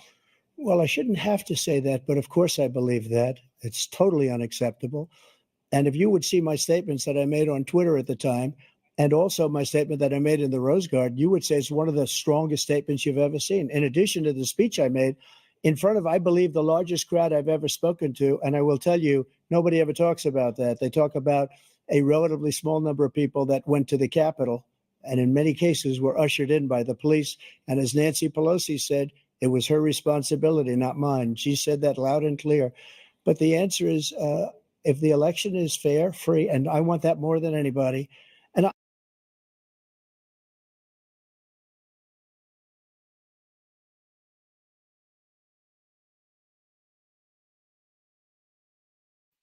my bad, y'all. Every time this nigga say something that's like, you know what I mean, that's triggering. You see how this nigga look down, he want to cry, you know what I mean? Like this nigga, as soon as he said the Nancy Pelosi shit, that nigga started looking down sad. Like, nigga, look into the camera, my nigga. Like, what are we doing, my nigga? So you know what? That's what I peeped too. I was like, wow, he's really showing the expressions. The expressions are really proving what Trump is saying. And go ahead. No, you go. I was gonna say that I tell everybody on this channel when we do lives, I say, look at the body language, right? I say when a motherfucker looking up and looking down, they thinking about lying. They lying. You know what I mean? He's looking down. Yeah. Right? He's about to think about a lie, and he's sad at the same time. That's body language. Yeah. Trump looked in the camera and looked up. The whole time he had to look down to the side. This nigga kept his face up. This nigga had to look down. That's body language. That's body language. Body language 101. And oftentimes when you're telling the truth, you're not going to be like looking down. You might be looking up, but you're not going to be looking down. When you're telling the truth, you're not going to be looking down. Like he's looking as though, like, yeah, like you said, he's looking to see what else he can say, like trying to find a response besides, but not listening. Trump looked directly at the camera and responded to everything. He had to look down for hella long. I still ain't seen the top of Trump, whatever that is. Have we ever seen him look down and we see the top of that motherfucker? I don't know what's on the top. He looked straight at the camera and talk his shit. I see this nigga bald spot. I see the nigga like you got a Fred Sanford about to start going on over here. Like literally, like this nigga look at the little Fred. He got the little comb over right here. We can't see. He looks like a toddler that got caught like you're going in the refrigerator eating chocolate. Like you can see the guilt all over him. Like that, yeah. His expressions speak more than any words can say. This crazy, man, because this is what I really it's sad to say this, man, but we start off as a child, right? We ain't got no hair, and we look like this nigga, but young. Like his whole hair, we look like him, but young, right? And then when you go, you get back to looking like a child. He looking like a baby, like with old ass baby. Like when the hair is like at the top, just coming in, the old ass newborn baby. Like so, niggas go back into baby form. You can't walk no more and shit. Like it's crazy. It's like it reverses on you. That's what I just noticed. Like time reverses on you, right? Yeah, that's trippy to think about. You start having to learn how to talk again like you a fucking baby, right? Yeah. That's crazy. I just noticed that. Remember Benjamin Button? Like there's some truth to that. Yeah, like you really turn into an old ass baby. Some people, not all, but yeah, literally. But let's get back to the content. Fair use. I'll tell you something. I wish he was a great president because I wouldn't be here right now. I'd be at one of my many places enjoying myself. I wouldn't be under indictment because I wouldn't have been his political opponent because he indicted me because I was his opponent. I wish he was a great president. I would rather have that. I wouldn't be here. I don't mind being here. But the only reason I'm here is he's so bad as a president that I'm going to make America great again. We're going to make America great again. We're a failing nation right now. We're a seriously failing nation. And we're a failing nation because of him. His policies are so bad. His military policies are insane. They're insane. These are wars that will never end with him. He will drive us into World War III, and we're closer to World War III than anybody can imagine. We are very, very close to World War III, and he's driving us there. And Kim Jong-un and President Xi of China, Kim Jong-un of North Korea, all of these, Putin, they don't respect him. They don't fear him. They have nothing going with this gentleman, and he's going to drive us into World War III. You want a World War III. Let him follow and win, and let Putin say, do what you want. Oh, shit, 5 marks for Phil. I got to show this shit. There's a thing called Article 5. An attack on one is an attack on all, a required response. The idea, I can't think of a single major leader in the world who wouldn't trade places with the job I've done, what they've done. Because we are a powerful nation. We have wonderful people. It's because of the people, not me. It's because of the American people. They're capable of anything, and they step up when they're needed. And right now, we're needed. We're needed to protect the world because our own safety is at stake.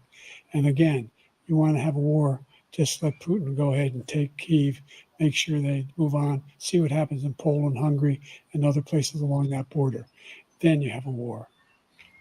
President Trump, as I come back to you for a follow-up, the question was, will you accept? This nigga to help that question, none. This nigga just said, we're going to go into World War III. And she had said, what do you got to say about that? This nigga said, yeah, if you threaten the Hungary and the borders of whoop whoop, then we have a war. Well, if you think it's bad now, if we go into World War III, we would be in a Great Depression. It would be worse than the Great Depression. So I don't even care at this point, like who is more likable by the majority of the people anymore, because obviously we didn't know, because I was one of those people too. I didn't know. I was like, okay, Biden, he's a Democrat, because I was raised thinking that Democrats were for us, but not necessarily. Maybe locally, yeah, but not federally, clearly.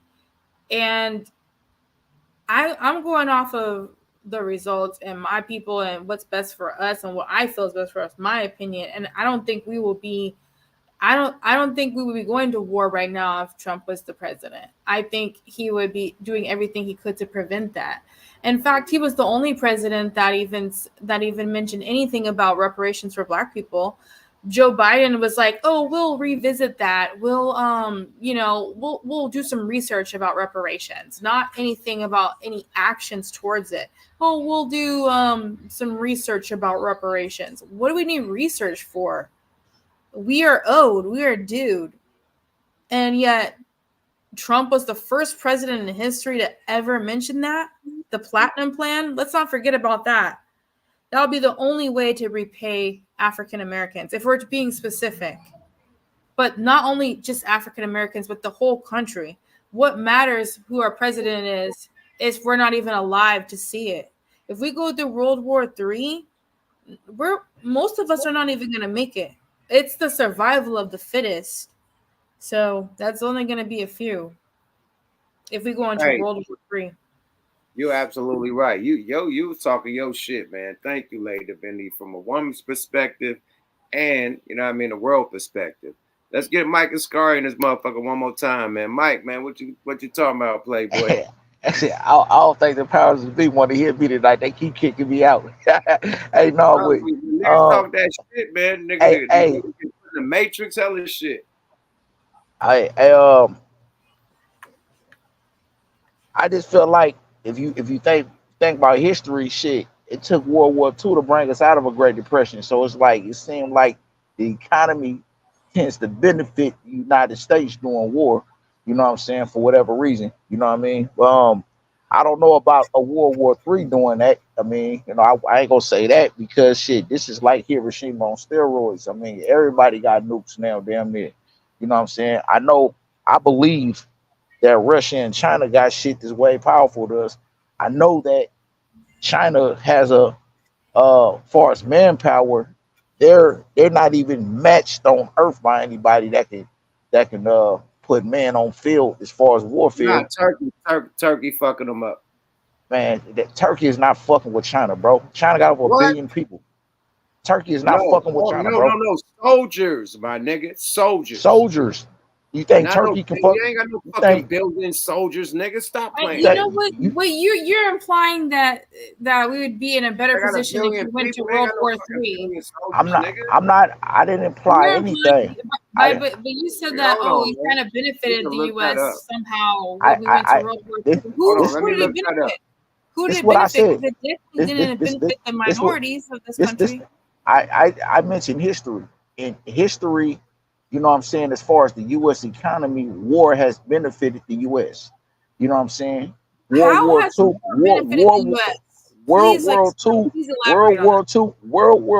brought the U.S. out of a Great Depression.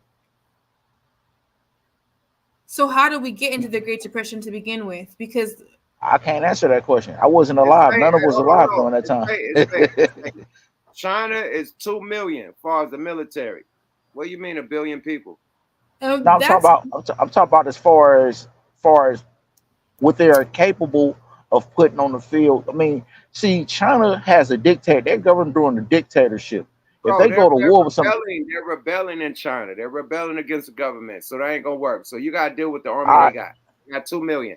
You know how much Turkey got? Let's go. Let me do the Turkey thing.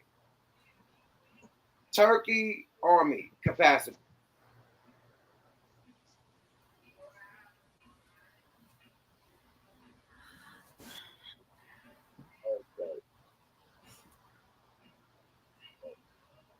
If Turkey has that much of a military power, then why is Israel fucking Turkey up? right now. Israel ain't fucking Turkey up. Oh no, my they bad, my bad. no That's another country over here. No, I'm thinking of another country over here. Turkey got 400 thou out, 450, 425 active as of 2024, 425,000. So yeah, China got more, definitely. But sure. We ain't at war with China, and we ain't at war with Turkey. But I'm saying this, but this what I'm saying, right? Which I think what Trump is alluding to is that fucking with Biden, Trump is trying to make the case that fucking with Biden that China, Russia, and North Korea is going to unite and create a bloc. That's what Trump is alluding to. They did unite, nigga. They made the BRICS, nigga. They said fuck NATO and they made BRICS, nigga.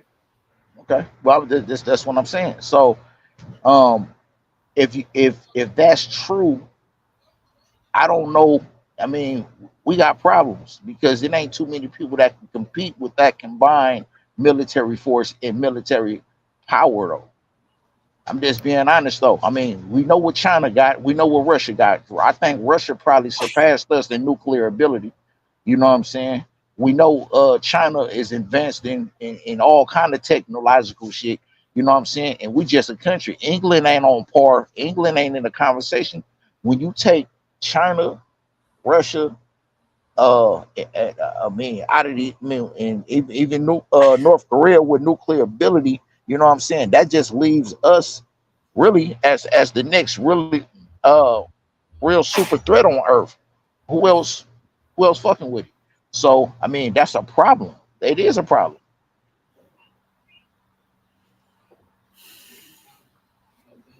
It gets deep in the rabbit hole, but let's get back to the debate, man. We all got our personal opinions, man. It is what it is, man. Let's get fair use. It's the end of the debate. It's right at the end. And I wanted to ask you one more question, because you said that before we get back into debate. I peeped this last thing that Trump said before we got to this one. He said, I ain't got to do this.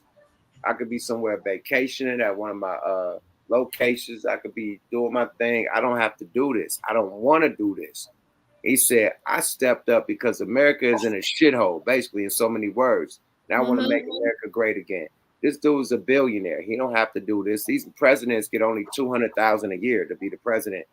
It don't make them or break them, my nigga. So from a nigga that's a billionaire that got fucking Trump Tower casinos and hotels and shit like Monopoly, like we playing real life Monopoly, and this nigga got Parkway and Park Avenue and all that shit sold up. We don't have to do this, my nigga. So the other nigga that was the Vietnam nigga, that was the nigga that tried to stop, the motherfucking the rules that he made that try to stop segregation with the kids. He forgot about that. He called us monkeys. He didn't want his kid in school with monkeys. And then do the drug shit that he did, the shit that locked everybody up until right now. You know what I mean? Like, come on, man. This dude got billions of dollars. He don't give a fuck about this shit, my nigga, like that. Hey, so that's question that, yup. If that's true, then this ain't the first time Trump has ran for president. Trump been trying to run for president ever since George Bush. Kerry and all of them. Trump wants the power. So that notion that he just doing that to do us a favor is bullshit. Well, that kind of supports what Yek was just saying, that like he has a passion for it. He's been trying to become a president of the U.S. since way back, and there's a reason for that, because he was passionate about his country. So that's somebody self-serving. But why would he need to self-serve when he's already a billionaire? He already has everything. Not to cut you off, lady. Go ahead. No, I'm just saying, it sounds like, to me, it sounds like he's more passionate about it. It sounds like Biden is more controlled. Like you said, they were rehearsing for a week, so that's like Trump was going off of like a freestyle. You can tell like his responses were way quicker for a reason. Biden was rehearsing that whole debate, so, and you can kind of see it too. So who's more passionate? There's a person that's going to just straight up tell you what it is, or someone that has to think about, I have to think about how I'm going to say it, what I'm going to say, just to make you feel good. I agree with you, Lady Divinity. I want to ask y'all. I ain't gonna ask y'all a question. I want to bring something to the table. That Trump also was the first person to go against the $5 Indians, right? Which was the white Indians that was getting the benefits, and he went to court against them. You know, they had casinos and reservations and shit. He's like, "Yo, you look like me. You're not a real Indian. Like, Right. how are you getting these benefits? You're not a real Indian." Like, he went against that, the $5, because it was like back. And you could do the history on this, or you could. Yeah, I learned about that already prior. I know exactly what you're talking about. Yeah, so you could have a white guy could have an Indian. Basically, there was a lot of white people trying to pretend they were Indians to get the benefits that you see now in the reservations.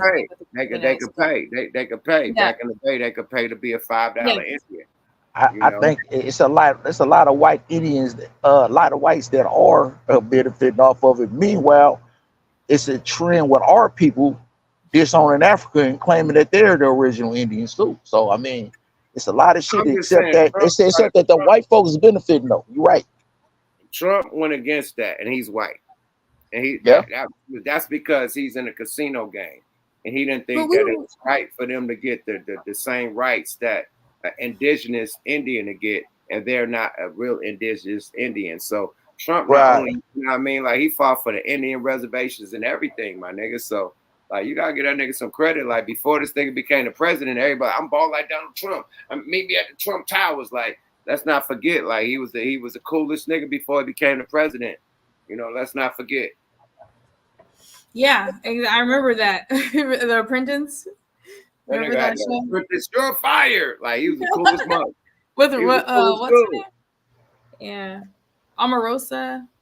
I remember that. The coolest dude ever, man. And now this nigga the president, and this nigga a billionaire. I think he's just stand on more business. But like I agree with Ascari. It's the less of both evils. They both evil than a motherfucker. But I'd rather take a full evil nigga, a nigga that's on demon time, than a nigga that's on sleeping time.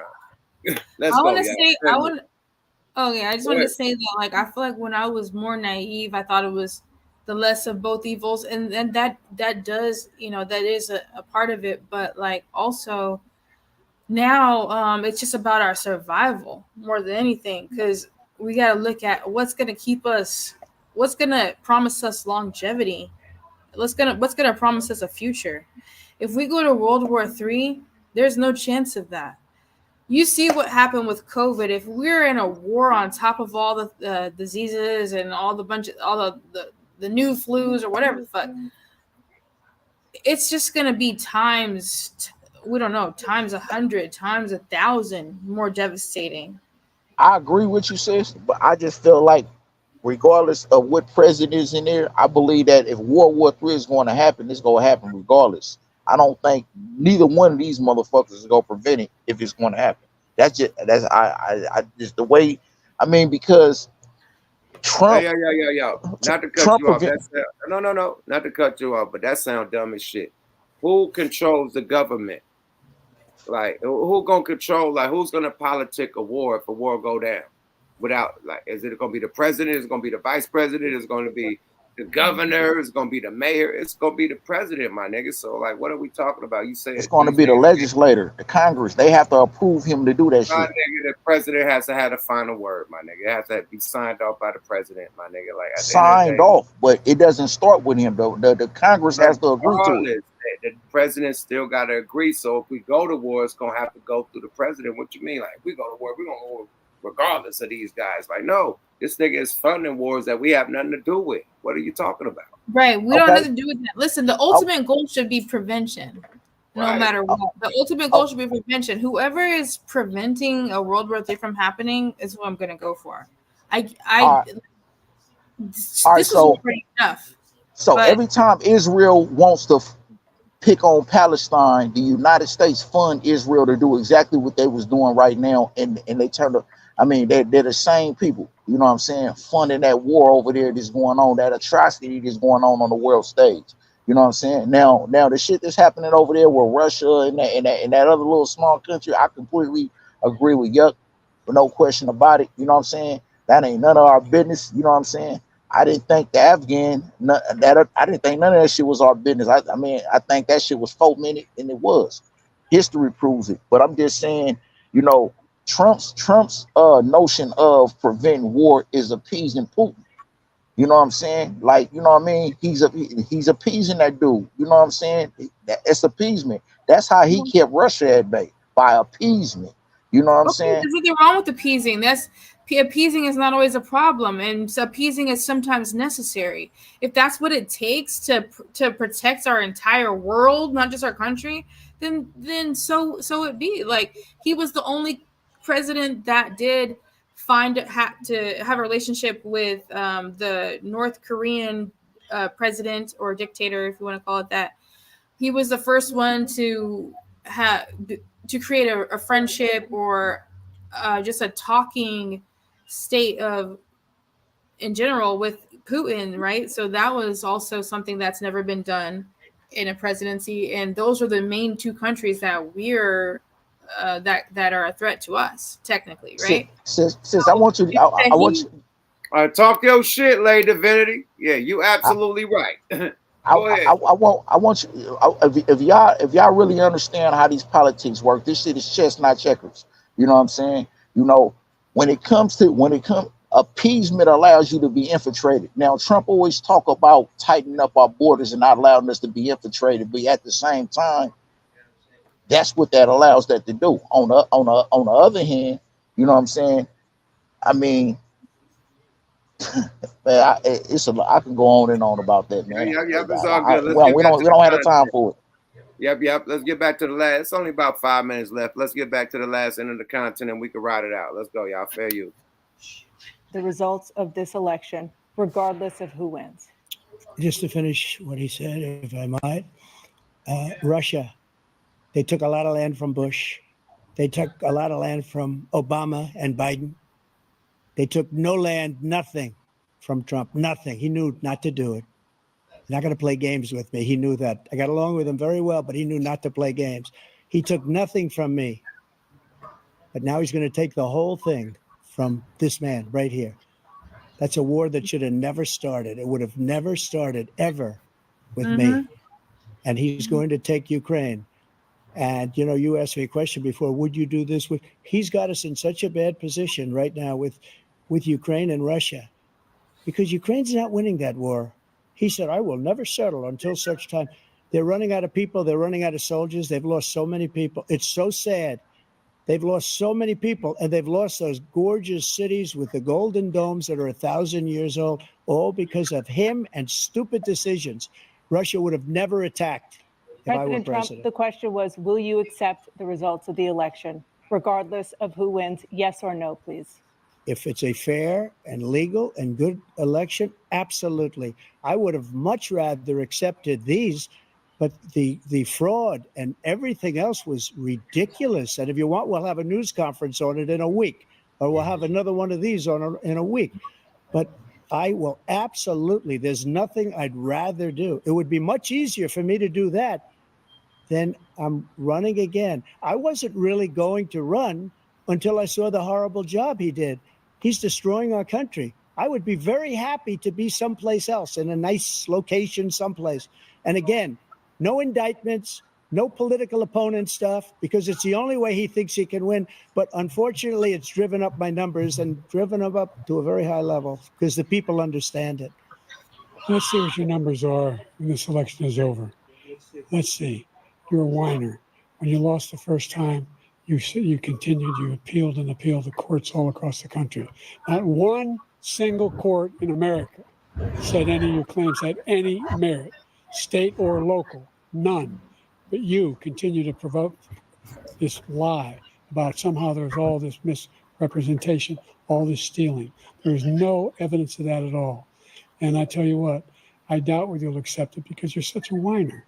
The idea, if you lose again, you accepting anything, you can't stand the loss. Something snapped in you when you lost the last time.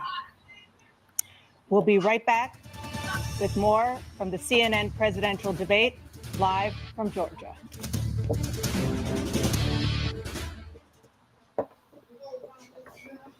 Hold on, man. Is that it? I think that's it. That nigga said, you lying. That nigga is many. I think that it's Yeah, gonna be did you hear a lie that nigga told? Did you hear the lie he told? He said that he wasn't going to run, but he saw what Biden was doing, so he wanted to run again. Big lie. The nigga been vowing to run for president again ever since he lost. Absolutely. Facts. Big lie. That's a good little narrative to paint right now. That's a great little narrative. That's a great angle. But he is he right? That nigga be chilling at a location. He ain't gotta do this. I'm a billionaire, nigga. I ain't gotta have cases. You know, all this shit going down on me, nothing. You know what I mean? If I didn't want to, make America great again. Nigga going to jail, going fighting cases, all types of shit, spending hella money. And like I said, presidents only get $200,000 a year. This shit is coming out of his pocket, my nigga. They're trying to shut down his company, put liens on this shit, everything, just because of his presidency, my nigga. So he got a lot of shit to fight for. You feel me? Yeah. Because now you fucking up the empire. You know what I mean? So if I don't win this presidency, nigga, I go to jail, nigga. The empire's crumbled. So now I'm fighting for my empire on top of I'm fighting for America. Let's be real, nigga. He go to jail, the empire crumbles, nigga. He becomes president, he pardons himself. Let's be real with the people, right? Right? Yeah. Or wrong? I mean, absolutely right. No, I agree with you. I agree with you. He go to jail, But that makes my point. It's power. It's power. So this one is him fighting. The other shit, that shit he's talking about is bullshit, nigga. He fighting for his empire right now, nigga. If he don't win this one, nigga, it's jail 99. Period. Do not pass go. Do not collect 200, nigga. Go to jail. Monopoly board, nigga. The nigga when they fly you to jail, nigga, a little Monopoly card, yeah. I just hate the grand display of white privilege, man, that's being put on show right now, man. You know what I'm saying? That's what my problem is. I guess at the end of the day, you know what I'm saying? I said that from the jump.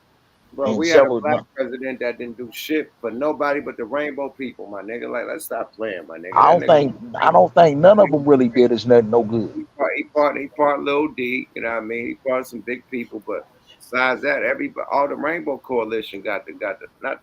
I ain't gonna say that because that's Black Panther. The Rainbow Brights got all the benefits, my nigga. Let's stop playing, man. Like, you got rainbow marriage and all types of laws got passed for that shit, Well, my nigga. who hasn't they been benefit? Who has that community not been benefiting under with the last 4 presidents? They rights been going up. Ours been going down, but theirs been going up under the last 4 presidents. Up under that Trump, nah, that shit wasn't lit. That shit wasn't lit, bro, like that. Where did he stop then for that community? Our rights went down more with the Biden administration because, like I said, again, Trump was the first and only president to ever offer a reparations package for Black people, for African Americans. On top of that, not to cut you off, you hear the new law where you could like where you could marry your father or your mother, like same. What is it called? Incest marriage. That's the new law they passed. Under the Biden administration? Yes, right now. I ain't heard nothing about that. I ain't know about that. I did hear about that. That's just diabolical, right? That's just diabolical. That's diabolical. That's the first time I ever heard anybody say that outside of a Instagram. That's diabolical, right? Shit. So we're going back to medieval times now. Shit. Nah, go check it out. Go check it out. They passed that shit up under your nose, man. Yeah, they could do that now. I think all this shit is optics, man. Like, when it comes to politics, I trust what they do versus what they say, man. You know what I'm saying? Because all these motherfuckers talk a good one when they on the political slump, man. And when it comes to our people, we never see the results that they say when they on the slump. We might see a little bit of it or a semblance of it or a part of it. We never get it, but they get what other people get most shit that we get. So I trust what they do versus what they say. This other shit just then in that case, it sounds like you should be going for Trump then, because our country was a lot better just based off of action and the result of our country based off of what someone said. Of course, Biden's gonna say a lot, but he's being coached, and in that coaching, it's still not translating. All I know is under Trump, I lost my mama and my grandmama a month apart. And I leave it there with him. That's personal. 2020. It is personal. It is personal. My personal opinion is neither one of them dudes ain't about shit. You know what I mean? I agree with you. They're not both, but if I gotta put somebody in the ring to fight the fight for America, I'm gonna put Trump in the ring before I put the sleepy nigga. Period. I'm just saying. Sleepy nigga couldn't even finish his sentences, my nigga. Like, what are we talking about, bro? Both of them niggas might be dead within the next 5 to 6 years. That nigga just won tournaments and shit. Can I ask you a question? What's your name again, Mike? Can I ask you a question? So when you say lost people under Trump, was that due to COVID? Yep. So that was from COVID, the disease itself, or from the vaccine? No, it's from the disease. The vaccine wasn't even out yet. They died in 2000. They died in 2020.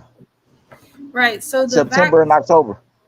So from the disease itself, like the whole country was affected by that, and that's something that I don't think any man could have control over how it was handled at that time, because it's out of any human's hand. It was a world crisis. So right. What I'm saying is like, yeah, I lost family under the Biden administration of reaction to, you already know what. I don't even want to say it because I don't want to mess up her channel, but I've seen people really react negatively to that synthetic medicine too. So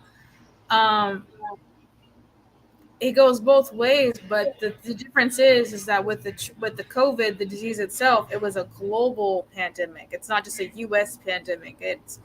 That's what makes a major difference. Okay. So if you remember, we out here in California, right? So they traced the spread of the COVID to that ship that was offshore outside of San Francisco somewhere. You know what I'm saying? You know what I mean? Any president they familiar with these global crises before the American public is. You know what I'm saying? They was aware of what was on that ship and how that shit was handling based on what was happening in them other places on Earth. You know what I'm saying? Trump completely blew that. You know what I'm saying? If it was when they start letting them people come off that ship, if you notice how that shit just spread across the rest of the land. Now, on another note, I mean, who's to say that shit wouldn't already spread, man? That's why I believe that it was perfect. It's man-made. You know what I'm saying? Like who does that? People say the secret society, Illuminati, whatever you want to call that shit, man. You know what I'm saying? To me, that was part of a plan. You know what I'm saying? And because that part I will have to agree with you. I think that I believe in conspiracy theories, and I don't know which conspiracy theory this one is, but I believe that there's something deeper to it that we don't know. I don't think that it started from somebody eating something that was a different animal, and then all of a sudden the world is affected. I don't think that it was ever the case, and I do believe that when it comes to situations like this, that there's something more to the story that we can't ever know, that we can't ever talk about. And that's why I say it's optics. That's why I say it's optics. But then at that point, it's like this whole world is like chess, not checkers. Like, and at that point, what can a president do about that? That's something that the whole world is affected by. This at the same time, leaders and everything, and so they're trying to maneuver around it because there's politics to it. You know, in that case, then I don't want to hear none of this Billy Badass shit about him being able to keep America safe. Then, if he can't deal with the real problems that face America, that was a real problem right there. That was his chance to be a superhero, and he failed. Yeah, but that's asking like a lot. That's like asking him to play God. Like, okay, let me try to prevent. He already played God. Everybody, look, not everybody gonna survive. It was devastating, no matter which way you look at it. I got COVID myself. I caught COVID once, and I was like, "Fuck, this is probably the most intense flu I've ever had." But at the same time, I overcame it. But then I'm also, young enough and strong enough to overcome it. Not everybody was able to overcome that. So it was just devastating, no matter how you look at it. But Hey, you know how I never caught COVID? You know how I never caught that shit? Because when that shit happened, I kicked my cellmate out. Being that I was a porter at that time, I had I had everything that I wanted in this motherfucker. I didn't come out my shit for months. I kept everybody away from me and I was cool. I'm talking about this motherfucker looked like some end of the world shit. They brought the big ass tents out there. I'm talking, man, that shit was crazy, bro. I never forget that shit. Can I land? Y'all both got dialect, man, and I agree with a lot of things that Lay Divinity say, and I agree with some parts you say. But at the end of the day, man, it's back to what Lay Divinity said, man. It was a world crisis, man. It was a biological, chemical warfare on the world. You know what I mean? Allegedly, it came from, somewhere in, out there in Asia somewhere. I don't know what part Wuhan, of China. Wuhan, China, in some type of lab. Now, I'm going to ask you this. You can't make no whipper pill within a month or two. You know what I mean? That shit they had to do a lot to get to that stage to where they finally got the, whatever they want to put out allegedly. And we got movies about COVID before the shit even was out. So at the end of the day, if you got movies predicting this shit, you got presidents and shit talking about, what if the big virus come out and like they predicted shit. You got people government doing drills and shit for this shit years and years before it come out. They knew it because, allegedly, I think, they was a part of it. You know what I mean? They knew it when other presidents was creating it allegedly. It didn't just got made overnight. It took tens of years to make that shit. So I think multiple presidents probably was involved with it. And it finally, I agree. It finally got developed. And then, they hit the world with it, allegedly. Agreed. I agree with you wholeheartedly. You know what I mean? I mean, shit, nobody on this stage or in this room, or that's watching this, man, probably has the answer to it. But none of us ain't wrong though. It's proof in everything we say. We giving our opinion based on our perception of what's being displayed to us. You know what I'm saying? Ain't nobody wrong on it. You know what I'm saying? Exactly. It's all that shit be true. We don't know what the fuck happened. It's all on opinion. But I tell you this, man, before we get the fuck up out of here, Trump 24. I can't go with the nigga that can't finish the sentences, man, because I need a nigga to drop a nuclear bomb and call a nigga and say, I'm going to drop a bomb on you, you need to stop it. It can't be like, hey, Trump 24. Yeah, by the time niggas say stop, this nigga done dropped a nuke on us. Say what, nigga? Boom, we sit there. You gotta stand for something. If you don't stand for something, you will fall for anything. So you gotta stand up, because this is about the future of your children, your grandchildren, everybody you love. If we don't vote Trump 2024, we might not even see the next 4 years. So we gotta really vote wisely in this as a nation, as a fucking nation. I really believe that. Like this last 4 years, man, look at everything is hot in the motherfuckers. Motherfuckers could barely survive. It's crazy right now. So yeah. Man. Yeah. I never seen the world like this. I never walked outside and then just be like, especially I'm not getting into what I pay for rent over here, but let me just say this. How much I pay for rent over here, I shouldn't be seeing what I'm seeing outside. Right. And I ain't never seen nothing like that until this administration. I'm not going off of the news or what I'm seeing on TV. I'm going off of my real life every day. Things are changing, and not for the good with this administration. Mike, man, thanks for tapping in, man. We about to get the fuck up out of here. We've been in this motherfucker like three and a half, my nigga. Thanks for tapping in, my brother. You got any You shout already out? know, fam. man, shout out to y'all, bro. You know what I'm saying, for keeping this real shit going, man. You know what I'm saying. I think this the first time I saw Lady Divinity really, glam up. You know what I mean? She's always glamorous, but I'm just saying this really just put on, like, you know what I mean? Like this some official shit. Y'all need to make a real segment. Y'all to, you know what I'm saying? But salute though. Salute to y'all, man. You know what I'm saying? Appreciate it. I'm hardly glamorous. I'm just at home right now, just relaxed, comfortable in my own home. Feel me? Salute to the wrench mob, man. Salute the Goops, man. If he's still in here, man. You know what I mean? And I tap in, be tapping back in soon, man. I'll let y'all. Yeah. Off top, Smoke Like Radio, yada da. Hey, wonderful night, sis. We did our 1-2. We went political miracle on their ass tonight. I didn't know you had so much political game in your brain. Well, I gotta stay aware of what's happening in our world, because one day if I decide to have kids, I want to know what type of world they're being brought into, and I want the world to be, and I want the world to be a better place for them. So I'm looking into it for my future, not just me anymore. Like I want our country, I want our world to be better, not just our country, but our world. I want there to be a future, a world. I want there a world to exist. Because if people don't understand the severity of nuclear weapons. If nuclear weapons were to go off, it would affect our whole world. Like, do you just look it up yourself? Do you know how powerful a nuclear weapon is? Do your research, do your history. Look at what happened in Hiroshima. Like, just that could happen. The world still survived after that.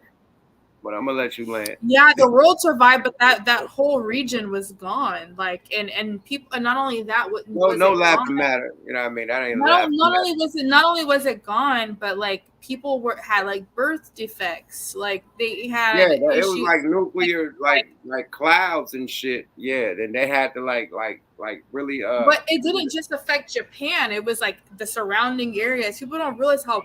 And now, that was so long ago. Imagine what the technology is like now. Technology only gets greater. And one thing, I don't remember where I read it at, but I read that the government is 30 years ahead of us. So, like, how we just got GPS? They had GPS 30 years before.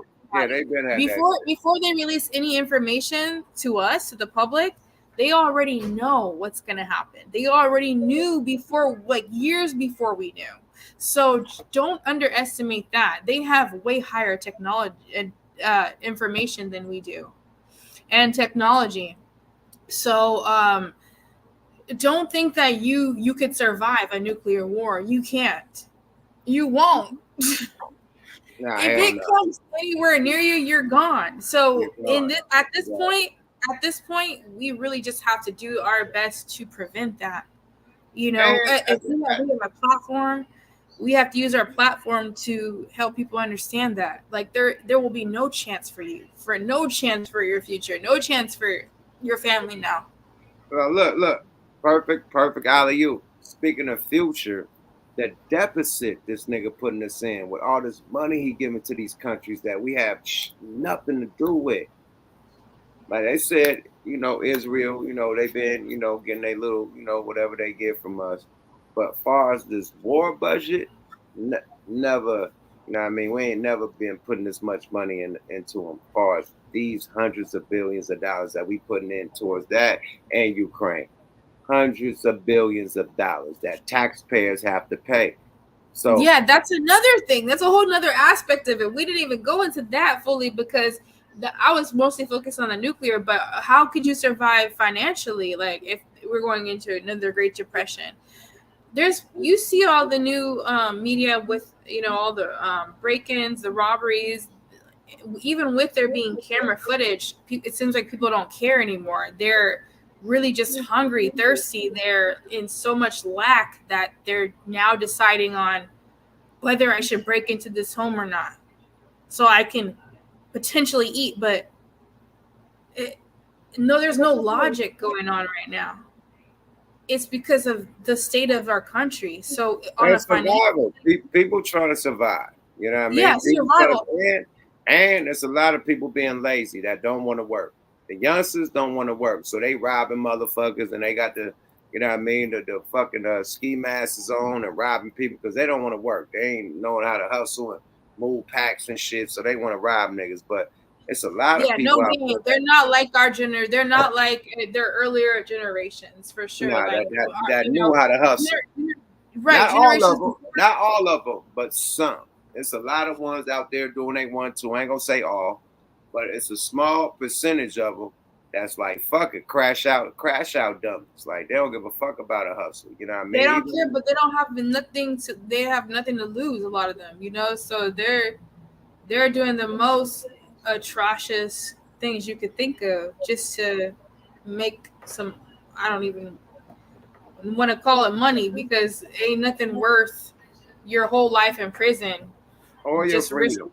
You know, your life or your freedom. You know what I mean? Like or your life. You know, there's nothing material that is worth anybody's life, and people's lives are getting put before. No, material is getting put before people's lives. Yeah, exactly. People's material is getting put before people's lives right now, and it's happening at an all-time high. Like I've never seen this before. This is in this way, in this frequency. Of course, you see, you know, different stories here and there over the years, but at this frequency, at this rate, it's like every single day. And there's something wrong. There's something happening in the world that we need to change, that we need to reverse, because if we keep going in this direction, it's only going to get worse. It's only going to get more devastating. You know what it is? That goddamn solar eclipse. I'm fucking with you. Everybody says since that solar eclipse, man, shit been kind of strange after that eclipse, that fake eclipse, because that ain't how a real solar eclipse go, my nigga. Nobody see it just anyway. But whatever portal they opened up allegedly, you know what I mean? Shit been crazy after that, man. That's all I'm saying. But it's a bad energy. The laws is just like on some purge shit. And hey, everybody be safe out there and defend yourself. It's BT weekend. Everybody that's come to LA, man, keep your head on the swivel. You know, the less jury, the more safe you are.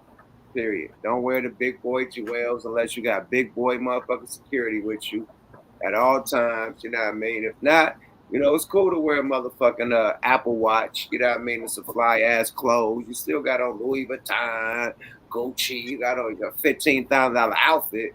But don't bring no attraction to you if you just out here just wiggling. You know, have definitely a super supreme security team, and you're gonna have a ball, man. Because LA is this party spot.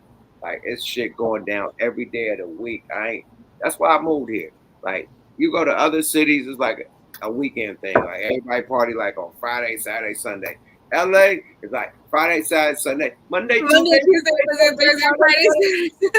Nigga, Monday, Tuesday, Wednesday, Thursday, Friday, Saturday. Every fucking day out here. Every day. And it's so funny because I only go out probably like once a month. But yet I only go out to the things that I feel like are worth it. How many times you get invited to shit a week? Every day. Multiple times a day. I want to say like 3 to 5 times a day I'm getting invited to something. And I only choose one thing once a month, except for BT weekend, of course. But like I usually do maybe like 2 things, but like I usually don't like prioritize going out unless it's meaningful. Unless either I'm working the event, and yeah, I want to say 9 times out of 10 I'm working the event. I'm part of the event, and that's the reason why I'm going out. But yeah, when you're in LA, you're hearing about things happening every single day. I mean, even today there was Childish Gambino over here right by my house, and I was like, I didn't go. You know, I stayed home, but I also I came here. I wanted to stay and come on to Smoke a Lot Radio because that's what I prioritize. Thank you. Yeah, I prioritize Smoke a Lot Radio. Charles Gambino was like 3 minutes away from me. You know, I was like, nope. Let them know. Let the chat know. Let them know how you fuck with them. Like I did this for y'all. And I chose Smoke a Lot Radio because this is something that I've committed to. You know, this is not just a thing that I do. Like I've committed every week on Thursday, as much as I could, you know, to Smoke a Lot Radio because it matters to me and it matters to us. It matters to us all the way up. You know what I mean? Teamwork make the motherfucking dream work, sis. So On that note, let's get the fuck up out of here. I'm sorry about holding you so long. It's only 12 o'clock. You probably can make it. No, it's over now. It's over now. It's already over. I'm fucking with you. I'm fucking with you. I see you tomorrow at Friday Night Phase. You coming? Yes, I'm gonna come. I see you at Friday Night Phase tomorrow. And we'll see y'all at Friday Night Phase. If y'all know, you know. If you know, you know, man. World famous Coin Academy, man. Pull up, man. It's definitely gonna cost to be the boss, man. Get you a table if you're able. Get you a bottle if you're a model. You feel me? It's going up on a Friday. Yada da. Smoke a Lot Radio. It's your host with the most Culatto smoke with the lovely Lady Divinity. Oh, and that's Lady Divinity. What Divinity? I know how Divinity is spelled, but the way I spell it is Diviniti. So I know y'all. A lot of y'all was looking at with the Y at the end, but it's not. It's Lady D, like Lady, and then Diviniti. All eyes. So yeah, that's how you can follow me, and that's how you can find out everything I'm doing, all my events and etc. Speaking of events, let them know. Yeah, speaking of events, okay, y'all can have the Loonies. Okay, the Loonies, I got 5 on it, and the Loonies, I got 5 on it myself, and a lot of other special guests that I can't name right now. We're gonna be in Hollywood, California on July 20th. This is also powered by 5 on a Fest, right? The 5 on a Fest, yeah. This is also powered by KJLH. If you're in LA, you know what KJLH is, a Stevie Wonder's radio station. This is going to be a sold-out event. We have a huge email list. Okay, I can't even talk about the numbers, but it's the biggest email list I ever heard of in my life. And I've been doing this for a minute now. And so I know it's going to be a sold-out event. So you better get your ticket now. It's only $5. In honor to the 29-year anniversary to I Got 5 on it. So we're celebrating 29 years of I Got 5 on it at the 5 on it Fest in Hollywood, California. So go to my bio, or you can even go on bigindypresents.com and you can get the ticket there. Hey, right now, man, LA about to be lit in the city.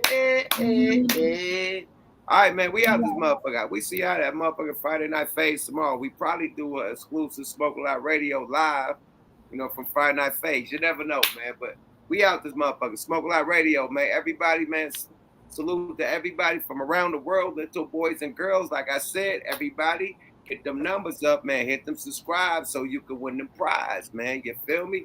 Once we get to 60,000, I'm giving out $600. Once we get to 70,000 subscribers, I'm giving out a PlayStation Slim. Once we get to 30,000 subscribers, I'm giving out $800. Once we get to 90,000 subscribers, I'm giving out the big ass iMac computer I showed y'all last night. And when we get to 100,000 subscribers, I'm flying 2 subscribers out to LA to do Smoke a Lot Radio live, and the next day do Friday Night Phase, man. 2 days in LA, fully paid by Smoke a Lot Radio and Yuck Mouth TV. Subscribe to your motherfucking guy and Wonder Twins. Let's go, y'all. You know what I mean? So help us, level us up. Help me help y'all. You know what I mean? I want to give y'all this money. I want to get niggas these computers, these video games and shit. I want to fly out of LA so y'all can see Friday Night Phase live. See Smoke a Lot Radio live. And that's nighttime shit. LA is big. You go to Disneyland in the daytime, nigga, come to our shit at night. You go, nigga, hit the beach, hit everything. Roscoe, Chicken and Waffles, do your 1-2, and still come to the events at nighttime. So LA is a big playground, and you're able to do your 1-2 courtesy of Yuck Mouth, Smoke a Lot Radio. Hey, Yuck Mouth TV, subscribe to your guy, man. Let's go for it. We out this motherfucker, Lady Divinity.